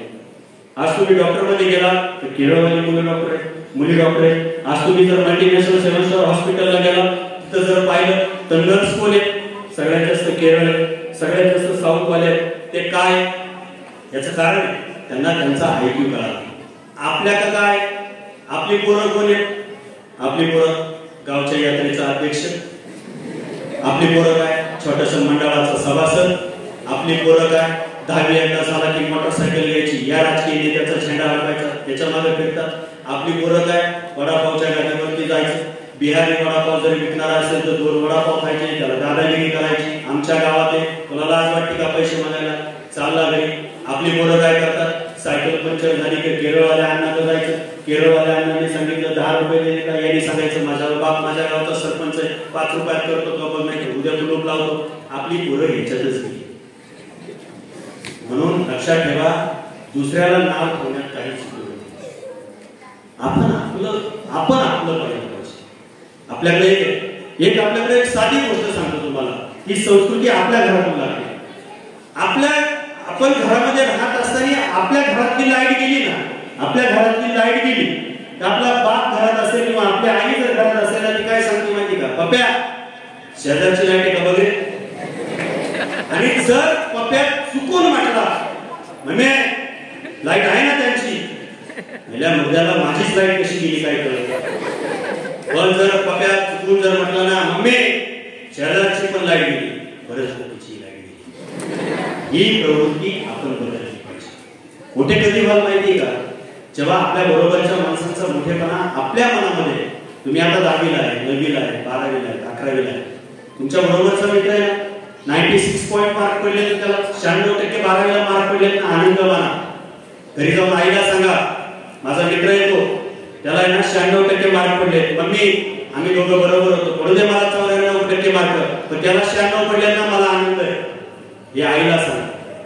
नाही तर आपल्या आई वडिलांची मानसिकता काय आहे माहिती का, आपले आई बाप पहिलीपासून 10वी पर्यंत आणि 12वी पर्यंत फार पोरांबद्दल अपेक्षा ठेवतात. पोराला 96, 95, 94% मार्क पडले. मला मी जिथं राहत होता तिथं माझा एक मित्र आहे. मी आता 12वीचा निकाल झाला आणि निकाल लागल्यानंतर मी लिफ्ट मधून खाली येतो. मला ते खाली भेटले. मी म्हटलं सर काय झालं? ते म्हटलं काय नाही हो, मुलगा चांगल्या क्लासला टाकला होता, सगळं काय झालं, मार्क किती पडले? म्हटले 94% मार्क पडले. चांगले पडले. 12वीला 94% मार्क म्हणजे त्याचा आता MBBS ला कुठे पण नंबर लागेल. म्हटलं शासकीय याच्यामध्ये लागेल. नाही म्हटलं त्याला जो क्लास लावणार त्याला 2 लाख रुपये फी भरली होती. क्लासवाल्यांनी सांगितलं होतं 96%च्या पुढे हाच आहे. त्याला 94% मार्क कसे पडले ना, हाच मोठा प्रश्न पडला. त्याच्यामुळे त्याची आई जरा नाराज. म्हटलं साहेब एक काम करा, तुम्ही 5वी पासून तर 12वी पर्यंत तुम्हाला किती मार्क पाडले नवरा बायकोला ना त्याची लिस्ट काढा आणि मग पोराची मार्क तपासा. पोराला जर एवढी मार्क पडले तुम्हाला नाराज होण्याची गरज नाही. पहिलं आई वडिलांनी आपलं कर्तृत्व तपासलं पाहिजे. मुलांबद्दल जे आपण पाहतो ना त्याच्यापेक्षा आपण काय केलंय हे आई वडिलांनी. संस्काराचा वारसा आणि वारसा तेव्हा निर्माण होतो. राजमाता जिजाऊंनी छत्रपतीबद्दल वारसा किंवा वसा का पाहिला तर स्वतः कमरेला शालू गुंडाळला आणि समशेर कमरेला अडकवली आणि बुलढाण्यापासून तर छत्रपती शिवाजी महाराजांच्या जन्मस्थान शिवनेरी पर्यंत म्हणजे सिंदखेड राजा ते शिवनेरी इतका प्रवास स्वतः घोड्यावरती केला. ती अशी म्हटली नाही माझा नवरा सरदार आहे मग मला आता ती पालखीच पाहिजे, माझ्या पुढे माणसंच पाहिजे, आपल्याला तरी काय करायचं आहे. मग आता या आपल्याला इंदापूर पुणे परगण्यातून लाखो रुपये मिळतील, मग आपलं पोरग कशाला विकून हे पोरग ते मेल्यावरती आपण काय करणार आहे. हा विचार जर त्यांनी केला असता तर आज तुम्ही आणि इथे ना या पंढरीच्या वारकऱ्याच्या या सभा मंडपामध्ये या व्याख्यानाला बसलो असतो. कदाचित छत्रपतींचा एका आईने एका मुलाच्या मनामध्ये एक इच्छा व्यक्त केली ना, हे स्वराज्य व्हावं ही स्त्रीची इच्छा ज्या राजमाता जिजाऊंनी केली ना, त्या राजमाता जिजाऊंनी हा इतिहास निर्माण केल्यानंतर आता आधुनिक काळामध्ये या देशाला स्वातंत्र्य मिळाल्यानंतर लोकमान्य टिळकांनी खऱ्या अर्थाने छत्रपती शिवाजी महाराजांना प्रेरित असणारी गणेशोत्सवाची जयंती साजरी केली. परंतु आज आपल्या देवालयामधला गणपती चौकामध्ये आपण आणला. आज देवालयामध्ये आपण ज्या गणपतीची रोज पूजा करतो तो गणपती मंडळाच्या माध्यमातून चौकामध्ये आला, शाळेमध्ये आला. तो त्या गणपती बाप्पाची मिरवणूक आपण लेझिम ढोल पथकाच्या आणि दांडियाच्या माध्यमातून करतो. अनेक प्रकारची व्याख्यानं आयोजित करतो, अनेक प्रकारचे सांस्कृतिक कार्यक्रम आपण करतो. परंतु जो घरातला गणपती चौकामध्ये आला, तो गणपती चौकामध्ये आल्यानंतर गणेशोत्सव साजरा करतो. परंतु जो छत्रपती शिवाजी महाराज ज्या छत्रपती शिवाजी महाराजांनी स्वराज्य उभं केलं तो चौकामधला छत्रपती शिवाजी महाराज रोजच्या आमच्या पूजेसाठी आमच्या देवालयामध्ये जात नाही. तोपर्यंत आपण गणेशोत्सव साजरा केला. हे आपलं हे छत्रपती शिवाजी महाराज रोज तुमच्या देवालयामध्ये पूजेसाठी असले पाहिजे. रोज घरातून बाहेर पडताना एक वेळेस रामाच्या पाया नाही पडलं ना तरी चालेल, एक वेळेस पंढरीच्या पांडुरंगाच्या पाया पडलं नाही तरी चालेल. फक्त छत्रपती शिवाजी महाराजांची एक छोटीशी मूर्ती किंवा एक फोटो घरामध्ये लावा. सकाळी शाळेत निघताना दप्तर खांद्यावरती अडवा, पाठीवरती सॅक अडवा आणि छत्रपतीच्या चरणावरती नतमस्तक व्हा. परमेश्वराकडे काही मागण्यापेक्षा त्याच्या जाणं त्यागाकडे मागा. फक्त काय मागा माहितीये? एकच मागा. ज्या आईबापांनी जन्म दिला ना त्या आईबापांच्या छत्रपती शिवाजी महाराजांनी राजमाता जिजाऊ आणि छत्रपती शाहू महाराज यांच्यासाठी जे केलं ती करण्याची ताकद माझ्या मनामध्ये येऊ दे आणि माझ्या मन आणि मनगटामध्ये अशी शक्ती निर्माण करून दे की रस्त्याने चालणारी मुलगी ही माझी बहीण आहे ही पाहण्याची ताकद माझ्या मनामध्ये दे. सरस्वतीची देवता मला प्रसन्न होऊ दे आणि जाताना फक्त छत्रपतीच्या चरणावरती एक गोष्ट मागा. माझ्या आई वडिलांनी माझ्या गुरुजनांनी आमच्याबद्दल जे स्वप्न पाहिले ते साकार करण्यासाठी मन आणि मनगटामध्ये ताकद दे. बस मग तुला मागं पाहण्याची गरज नाही. म्हणून तुम्हाला सगळ्यांना मी गणेशोत्सवाच्या शुभेच्छा व्यक्त करत असताना एकच सांगेल, मुलींनाही सांगितलं की आपल्या वडिलांचं स्वप्न पहा. आयुष्यात अनेक आनंदाचे प्रवास येतील, अनेक सुखदुःखाचे प्रवास येतील. या सगळ्या सुखदुःखाच्या प्रवासावर चालत असताना आपण यशाच्या शिखरावरती पोहोचावं. यशाच्या शिखरावरती इतके मोठे व्हा की तुमची ओळख ही तुमच्या आई वडिलांची ओळख असली पाहिजे. मी कालच गायकर साहेबांच्या कार्यक्रमात सांगितले की धन्य माता पिता दयाचे म्हणजे एक गोष्ट आहे की पुत्र व्हावा ऐसा मुंडा त्याचा तिन्ही लोकी झेंडा. मुलगा कर्तृत्वान निघाला, मुलगी कर्तृत्वान निघाली का आई बापांना जगातली सगळी सुख आपल्या पायाजवळ आल्यासारखी असतात. आणि ते जर आणायचे असतील तर आज गणेशाच्या माध्यमातून एक शपथ सगळ्यांनी घ्या की ज्या शिक्षकांनी आपल्याबद्दल स्वप्न पाहिलं. तुम्हाला एक सांगू विद्यार्थ्यांना, मला शिकवायला साहेब मी आता 10वीला होतो, आम्हाला पुतूळ बोर्ड होतो 10वीला. आता जाता जाता एक किस्सा सांगतो मला आमच्या जीवनातला, पण आयुष्याला कलाटणी कशी. मी 10वीला होतो आणि त्यावेळेस आमिर खान आणि माधुरी दीक्षितचा दिल पिक्चर आला होता. दिल पिक्चर आला. तो दिल पिक्चर आल्यानंतर पहिला पेपर मराठीचा होता आणि त्यावेळेस आम्हाला पुतूळ बोर्ड असायचे. सगळे पुतूळला कुली घेऊन बाहेर निघायचे. आम्ही कुली घेऊन बाहेर निघालो. रात्री तिथं पुतूळला कुठे गल्लीच्या तिथे एक थिएटर होतं, माहिती असेल तुम्हाला. तर तिथे पडद्यावरती पिक्चर लागायचा. तेव्हा ₹1.5 तिकीट होतं. आम्ही ₹1.5 तिकीट घेऊन पिक्चर पाहायला गेलो. माझ्याबरोबर पोरं एवढी कलाकार होती. साहेब सकाळी मी पेपरला उठलो. मी पेपरला उठलो नाही, मी मराठीत नापास झालो. मला मराठीत मार्क पडले 3. म्हणजे मी पेपरला गेलो, लेट गेलो, मला मार्क पडले 3. मी मराठीत नापास झालो. डान्स सर आम्हाला होते कोंबाण्याचे वडिलांचे गाव, ते मला नेहमी सांगायचे तू नापास झालाय ना, तू काहीतरी बनणार, नापास होऊ दे. आणि मी नापास झालो. मी ऑक्टोबरला बसलो, पण मी नापास होऊन मला 85% मार्क होते. म्हणजे 10वीला नापास होऊन 85%. नंतर ऑक्टोबरला मी परीक्षा दिली आणि त्याला 93 मार्क पडले. मी पास झालो. नंतर ईटी करून 11वी पूर्ण केली, पुढचा प्रवास केला. मी अजूनही शाळा शिकतोय. आता मी पीएचडी करतोय. हे तुम्हाला का सांगण्याचा उद्देश आहे की तुम्ही थांबला नाही पाहिजे आणि ते सगळं केलं. आज क्षेत्र कुठलंच वाईट नाही सर. मी ज्या क्षेत्रामध्ये काम करतो ना, आता मी लग्नात किंवा कुठं जर असं बोलायला गेलो तर माझे मित्र मला सांगतात की काय तू पंतप्रधान राष्ट्रपतीचे कार्यक्रम करतो, लाखोंच्या सभा लागतो, बोलतो, तुझ्याकडं. माझी स्वतःची अकॅडमी आहे. आता मुलं शिकायला आतापर्यंत 2000पेक्षा जास्त मुलं सूत्रसंचालनाचा कोर्स करून शिकली. तर मला हे तुम्हाला काय सांगायचं, कुठलं क्षेत्र कधी नाही. मी सरकारी नोकरीमध्ये असणारा माणूस आहे. दीपक माझे चालू त्यांना माहिती. मी रिझाईन केली, वेळ ऍडजस्ट होत नाही. मला करायचं ना, ज्याच्यात तुम्हाला आनंद आहे ना ते का. मला निवेदन सूत्रसंचालन या क्षेत्रामध्ये आनंद आहे. मी त्याच्यात माझं स्वतःचं करिअर, मला माहित नाही बंद आहे की नाही, परंतु ज्या वेळेस तुम्हाला पुरस्कार किंवा काही गोष्टी मिळतात ना, त्यावेळेस जबाबदारीचं ओझं वाटतं. मला ज्यावेळेस राज्यपाल पुरस्कारांचं नॉमिनेशन झालं आणि मी माझ्या डोळ्यातून पाणी आलं की महाराष्ट्रामध्ये 478 मुलांना, 478 लोकांना एकत्र केलं, 478 लोकांना आणि त्यांचं नॉमिनेशन केलं. त्या 478 मुलांमध्ये मी पहिला आलो, मला पुरस्कार मिळाला. याचं कारण आहे, मला त्याच्यात आनंद वाटतो यार आपण काहीतरी केलंय आयुष्यामध्ये. याचं कारण आहे. आणि आपण ज्या परिस्थितीतून गेलो, आपण ज्या संघर्षातून गेलो, आज अनेकांची मुलांची, आज अनेक मुलं असतील त्यांच्या घराला पत्र असेल, घराची उंची कमी असेल. जाता जाता तुम्हाला मुलींना आणि मुलांना फक्त एकच सांगतो, आम्ही ज्या शाळेमध्ये शिकलो ना ती शाळा ग्रामीण भागातली. आम्ही ज्या ग्रामीण भागातून गेलो ना, आमची परिस्थिती बेताची फार हलाखीची नाही, परंतु बेताची. परंतु माझा एक मित्र होता, फार गरीब होता आणि त्या मित्र आता चांगल्या पोस्टला आहे, IAS आहे, चांगल्या पोस्टला आहे.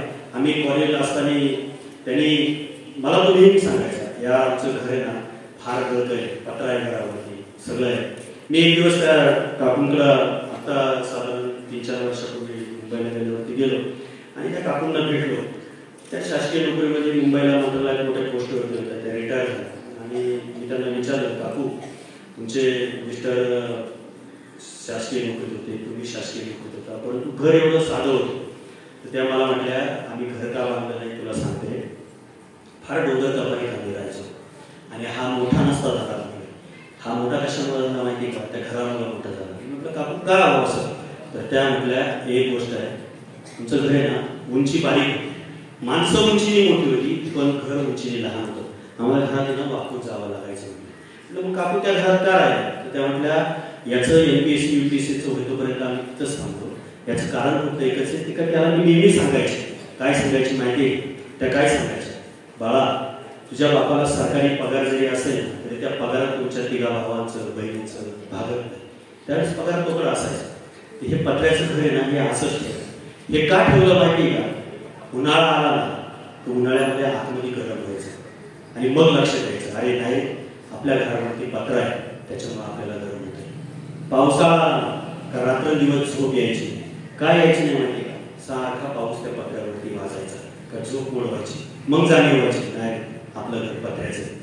आणि हिवाळा आला की हिवाळ्यात वरून दव पडायचं, त्या पत्र्याला खालून दव यायचं आणि पावसाळ्यापेक्षा जास्त गावाचं पाणी ना खाली अंगावरती टिपकायचं. मग वाटायचं नाही आपलं घर पत्र्याचं. हे पत्र्याच्या घराची जाणीव त्याला आयुष्यभर करून दिली ना, म्हणून तो लाल दिव्याच्या गाडीत गेला. ही जाणीव आपल्या आईवडिलांनी आपल्याला करून दिली आणि म्हणून हे जाणीवेचं ओझं आयुष्यभर मन आणि मनगटामध्ये घेऊन जात. आपल्याकडे एक मन आहे, कबुतरालाही गरुडाचे पंख लावता येतील, परंतु आकाशात गगन भरारी घेण्याचं वेळ हे मन आणि मनगटात लागतं, रक्तात लागतं. ते रक्तात बळ घ्या. गणेशोत्सवाच्या माध्यमातून माझ्यासारखे असंख्य बोलणारे येतील, सांगणारे येतील. शब्द सारस्वताचा हा जागर तुमच्या कानापर्यंत पोहोचून मनापर्यंत रिझवण्याचं काम आमच्यासारखी माणसं करतील. परंतु एक आहे, इथून जाताना फक्त चिंतन करा, संध्याकाळी घरी गेल्यावरती मुलींनी करा आणि मुलांनी करा की आपल्याला काय करायचंय. मी जाताना सांगितलं की जगात सगळ्यात जास्त आनंद जर कुणाला होत असेल तर तो आपल्या आईवडिलांपेक्षाही शिक्षकांना होतो. त्याचं उदाहरण घे. मला कोपरगाव सोनवणे सर होते, ते आम्हाला मॅथमॅटिक्स गणित शिकवायचे आणि भूमिती शिकवायचे. ते आता मला वाटतं साधारण 1-1.5 वर्ष झालं असेल ते वारले. तर मला त्यांच्या मुलाचा फोन आला आणि असं झालंय म्हणजे सोनवणे सरांचं. तर मी दशकरीला कोपरगावला गेलो. माझ्या अगोदर राज्याच्या एका मोठ्या मंत्र्यांनी भाषण केलं. ते म्हणजे तू फार भारी बोलतो, तू नंतर बोल म्हटले. माझं भाषण झालं की तू बोल. आणि ते बसून राहिले. मी त्या सरांवरती, मी त्यांचा लाडका विद्यार्थी होतो, पण ते सगळ्यात जास्त मला मारायचे. त्यांचा मार आठवला, डोळ्यातून पाणी यायचं. सर ज्यावेळेस मला पुरस्कार मिळाला तर ते त्यांची फॅमिली म्हणजे त्या मॅडम, त्यांची मुलगी आता कॅनडाला असते. परंतु भाग्य असं असतं माणसाचं, तुमच्यासाठी सांगतो, ती ऋतुजा कॅनडावरून मला भेटायला आली. ते सगळं कुटुंब पुण्यामध्ये भेटायला आलं आणि त्या सरांच्या डोळ्यामध्ये पाणी आलं. माझा सत्कार केला, मला चांदीची गणपतीची मूर्ती दिली. मी सरांच्या पाया पडलो आणि पाया पडल्यानंतर त्यांनी मला मिठी मारली आणि त्यांच्या डोळ्यातले अश्रू जेव्हा माझ्या पाठीवरती गेले, माझ्या सलवारवरून मला जाणीव झाली. त्या दिवशी मला कळालं आपल्याला बाप नाही आई आहे. परंतु आईबापापेक्षा जर जास्त आनंद तुम्हाला झाला असेल तर ज्यांनी हातावरती छड्या दिल्या, कान पकडला, पोटाला पकडलं, मारलं, एक वेळेस पाठीवरती खडू ठेवला, वाकून 2-2 तास राहायला सांगितलं, त्या शिक्षकांनी जर आपल्याला असं केलं नसतं तर आज आपल्याला हा पुरस्कार मिळाला नसता. काय नको त्यांनी मला सांगितलं की मी खरा भाग्यवान. हजारो विद्यार्थी माझ्या हाताखालून शिकून गेले. कोण कुठे आहे मला माहीत नाही होते. परंतु फेसबुकच्या माध्यमातून माझ्या मुलीने तुला शोधलं की ICICI बँकेत ठाण्याला क्लास 1 पोस्ट आहे, तिच्याकडे सगळा जिल्हा. तिनं मला शोधलं, तिनं सरांना सांगितलं आणि त्या सरांनी त्यांनी मला एकच वाक्य सांगितलं, भाऊसाहेब म्हटलं तुला सांगू माझ्या आयुष्यात माझी मुलं एवढी मोठी म्हणली, मुली कॅनडाला, एक मुली बँकेत आज अख्खा जिल्हा सांभाळते. म्हणजे एक सांगू का तुला म्हटले, रक्ताचा नाही, परंतु मी तुला मारलं, मी तुला फार शाळेमध्ये हे केलं, मी तुला बोलायचो, पीटीच्या तासाला मी तुला ढोल वाजवायला सांगायचो, ढोल चुकला तरी तुला मारायचो. पण एक सांगू मला आत्ता जरी मरण आलं तरी चालेल, परंतु माझ्या मुलांपेक्षा मी शिकवलेला विद्यार्थी एवढा मोठा झाला यातच माझ्या शिक्षकाचा ऋण भेटला. तुमच्या आईवडिलांना, तुमच्या नातेवाईकांना, तुमच्या भावाला, तुमच्या बहिणीला, कोणाला कितीही आनंद होऊ द्या, कितीही आनंद होऊ द्या, हे इथं बसलेत ना, यांच्यासारखा आनंद तुमच्या कुटुंबात, तुमच्या रक्ताच्या माणसाला होणार नाही. तो आनंद का होणार माहिती? कारण मी सुरुवातीला आता सांगितलं की गुरुकुल शिक्षण पद्धत आणि आपली शिक्षण पद्धत, तर त्याच्यावरती येतो, सुरुवात घेतो आणि सांगतो की गुरुकुल शिक्षण पद्धतीमध्ये गुरुप्रती कृतज्ञता व्यक्त करायची असते आणि पाश्चात्य शिक्षण संस्कृतीमध्ये तुम्हाला ज्याच्यामध्ये काम करायचंय, ज्याच्यामध्ये तुम्हाला रस आहे, जे तुम्हाला शिकायचंय तेच शिकवलं जातं. तुम्ही जर परदेशामध्ये गेला, मुलगा जन्माला आला की त्याचा IQ तपासला जातो, हा डॉक्टर होणार आहे, मग त्याला फर्स्ट इयर पासून म्हणजे सेमीला टाकल्यापासून तर तो MBBS MS MD होईपर्यंत त्याला त्याच पद्धतीचं शिक्षण दिलं जातं आणि तो डॉक्टर होतो. आपल्याकडे गुरुकुल पद्धत आहे. आजही पण आपल्याकडे गुरुप्रती कृतज्ञता व्यक्त करण्याची जी काही संस्कृती आपल्याला मिळालेली रामायण महाभारतापासून ती आलेली आहे. आता 5 सप्टेंबरला आपण शिक्षक दिन साजरा केला. अनेक तुमच्यासारखे नवीन मुलं वर्गामध्ये शिक्षक झाले असतील, त्यांनी शिकवलं असेल, शिकवताना तुमच्या लक्षामध्ये आलं असेल की घर सांभाळणं सोपं आहे, गाव सांभाळणं सोपं आहे, यवना तालुका जिल्हा सांभाळणं सोपं आहे, परंतु हे सांभाळणं फार अवघड आहे. आणि हे जे सांभाळतात ना हे खरे देव असतात. म्हणून मी तुम्हाला सांगितलं की हे सगळं करत असताना आयुष्याचा हा सगळा प्रवास करत असताना घरातून निघाल्यानंतर छत्रपतींवरती आपण एकच मागणं मागतो ना की आम्हाला ती करण्याची ताकद आहे, उद्यापासून तेच करायचं आहे. परंतु ज्या शिक्षकांनी आम्हाला शिकवलं, ज्या शिक्षकांनी आम्हाला हातावरती छडी दिली, ज्या शिक्षकांनी आयुष्यात सरळ रेषेमध्ये जाण्यासाठी शिकवलं, ज्या शिक्षकांनी डोळे वटारून आमच्याकडे पाहिलं परंतु त्या वटारलेल्या डोळ्यांमध्ये सुद्धा आदर होता, ज्या शिक्षकांचं आमचं रक्ताचं नातं नाहीये, फक्त शब्दाच्या माध्यमातून आमचं नातं निर्माण झालं, फळ्यावर काळ्या फळ्यावरती सफेद करून ज्यांनी आमचं आयुष्य घडवलं, त्या शिक्षकांप्रती जो शिक्षक रस्त्याने चालल्यानंतर सुद्धा आम्ही आमचा चेहरा बाजूला करतो किंवा लपून बसतो, हे शिक्षक, त्या शिक्षकांप्रती काही मागायचं असेल तर आजच्या या गणेशोत्सवासाठी एक मागा की आमच्या आईवडिलांनी आमच्यासाठी स्वप्न पाहिली, ते स्वप्न साकार करण्याची ताकद गणपती बाप्पा आम्हाला देवो.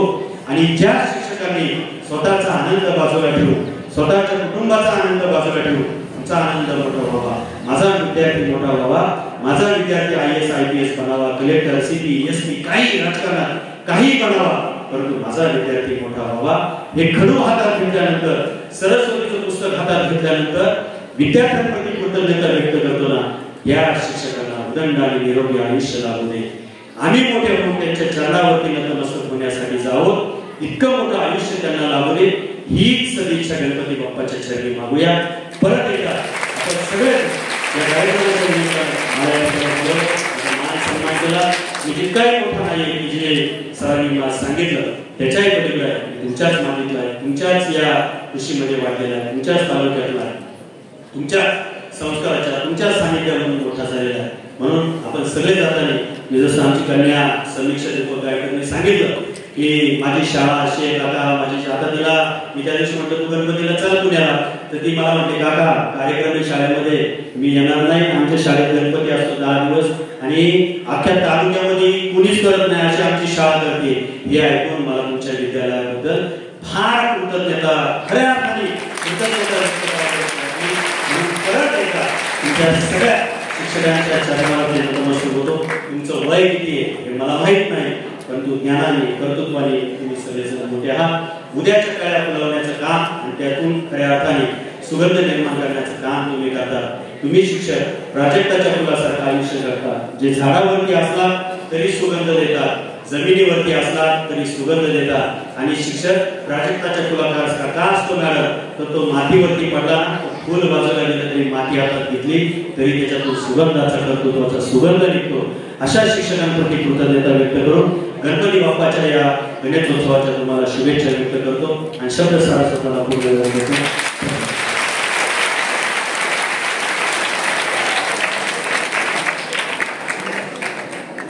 कोकाटे साहेब आजच्या व्याख्यानाच्या माध्यमातून आपण ऑनलाईन शिक्षणाचे फायदे तोटे, गुरुकुल पद्धतीचं महत्त्व, करिअरच्या विविध वाटा, संस्काराचे महत्त्व, शिक्षणाची सद्यस्थिती, विद्यार्थी वर्तन, कुटुंबातील मिळणारे संस्कार, श्रमांचं महत्त्व, आधुनिक कुटुंब पद्धती, त्याचबरोबर समाजातील आदर्श व्यक्तींची उदाहरणं, जीवनोपयोगी उपदेशपर, संतांचं कार्य आणि त्याचबरोबर छत्रपती शिवाजी महाराजांचा इतिहास अशा अनेक मुद्द्यांना स्पर्श केला.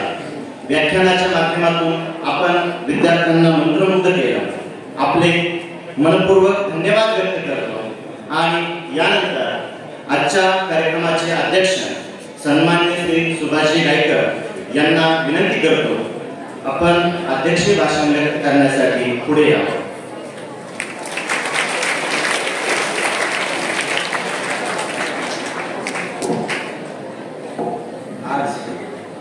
आपल्या विद्यालयामध्ये जो गणपती उत्सव आपण साजरा करत आहोत त्या उत्सवामध्ये जी व्याख्यानमाला आपण 4-8-10 दिवस आयोजित करत असतो त्या व्याख्यानमालेमध्ये आपणा सर्वांना ज्यांची उपस्थिती लाभली त्या आमचे बंधुतुल्य मार्गदर्शक मित्र BT कोकाटे साहेब, त्याचप्रमाणे आमचे मित्र दीपक शेठ बाबाजी असतील, त्याचप्रमाणे आपल्या विद्यालयाचे प्राचार्य शेलार मॅडम असतील, पर्यवेक्षक सोनवणे सर, त्याचप्रमाणे आशिष सर, सागडे सर आणि सर्वच शिक्षक वृंद, विद्यार्थी मित्रांनो, आज खऱ्या अर्थाने मी अध्यक्ष म्हणून फक्त आभार मानण्यासाठी म्हटलं तरी काय हरकत नाही या ठिकाणी उभा आहे.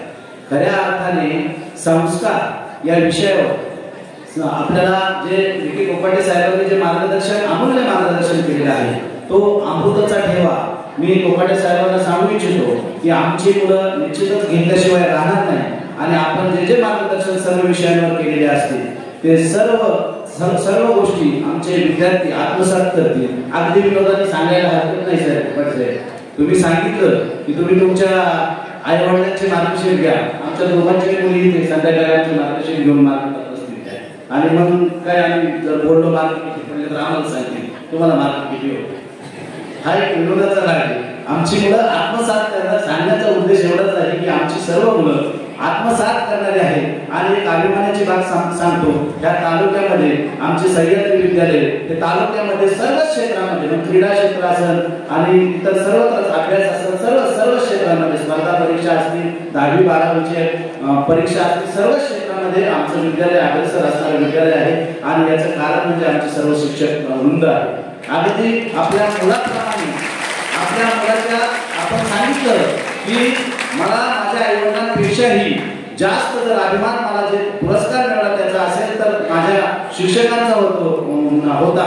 तसंच आपल्या मुलांपेक्षाही जास्त जीव लावून आणि अगदी आपल्या मुलांपेक्षाही जास्त मार्गदर्शन एक आर्थिक शाळेच्या व्यतिरिक्त वेळामध्ये देखील आमच्या मुलांना ते प्राप्त होतं ते आमच्या शिक्षकांचं आहे. आणि म्हणून मी आपल्या सर्व शिक्षकांचं त्याबद्दल आपलं आभार मानतो. आणि कोकाटे साहेबांबद्दल सरांनी प्रास्ताविकामध्ये त्यांचा जीवन परिचय दिला होता, परंतु मला सांगण्यास अभिमान वाटतो की आपल्या मातीत शिकणारा हा एक विद्यार्थी तुम्हाला सांगायला अभिमान वाटेल. कोकाटे साहेब खूप मोठी व्यक्ती आहे की ज्यांना राष्ट्रपती पुरस्कार मिळालेला आहे आणि राष्ट्रपती पुरस्कार कोणालाही मिळत नाही. ते येराकापळ्याचं काम नाही. इतकी मोठी व्यक्तिमत्व आपण कोकाटे साहेब आहे. आणि सांगायला अभिमान वाटतो ज्या कपड्यात आपण बसलेलो आहोत, ज्या युनिफॉर्म आपल्याला बसलेलो आहोत, त्या काळामध्ये कोकाटे साहेबांनी अगदी आपले परिसर काय बेलापूर ब्राह्मणवाडा काही फरक नाही, परंतु अतिशय काबड कष्टाने त्यांचं जीवन केलेलं आहे. मी लहान असताना कोकाटे साहेबांचं जीवन किंवा ते काय काम करतात ह्या गोष्टी मी अनुभवलेल्या आहेत. परंतु निष्ठा, त्यांचं वाचन आणि एकाग्रता ह्या सर्व मुलांवर त्यांना एवढी मोठी प्रगती त्यांची झालेली आहे. कारण मी कोकाटे साहेबांना पाहत होतो की हा जो व्यवसाय हा मुलगा बसलेला आहे, हा कोकाटे साहेबांच्या वडिलांचा व्यवसाय होता. परंतु प्रत्येक गोष्टी आपलं दैनंदिन जीवन जगण्यासाठी अगदी त्यांच्या कुटुंबाने सुद्धा या ठिकाणी हा कष्ट या ठिकाणी केलेला आहे. आणि ह्या सर्व गोष्टींचं हे सगळे व्यवसाय हा जसा मुलगा बसलेला आहे त्यांचा व्यवसाय सांभाळण्याचं लहानपणापासून साहेबांनी काम केलेलं आहे. परंतु हे काम करणारा एक आपल्या भागातील मुलगा इतका मोठा नागरिक सर्वोच्च सन्मान प्राप्त करतो याच्यापेक्षा मोठा अभिमान माझ्यासारख्याला काही नसेल सांगायला. आणि या ठिकाणी आपण आला दीपक शेठ असेल, मी असेल, आमच्या विनंतीला आपण मान दिला. या ठिकाणी आधीच आमच्या विद्यार्थ्यांना आपण सर्वांनी मार्गदर्शन केलं. पुनश्च एकदा ब्राह्मणवाड मुली शालेय व्यवस्थापन समितीच्या अध्यक्ष या नात्याने त्याचप्रमाणे आमचे ग्रामपंचायत किंवा आमच्या परिसराच्या वतीने आपलं आभार मानतो आणि थांबतो. जय हिंद, जय महाराष्ट्र.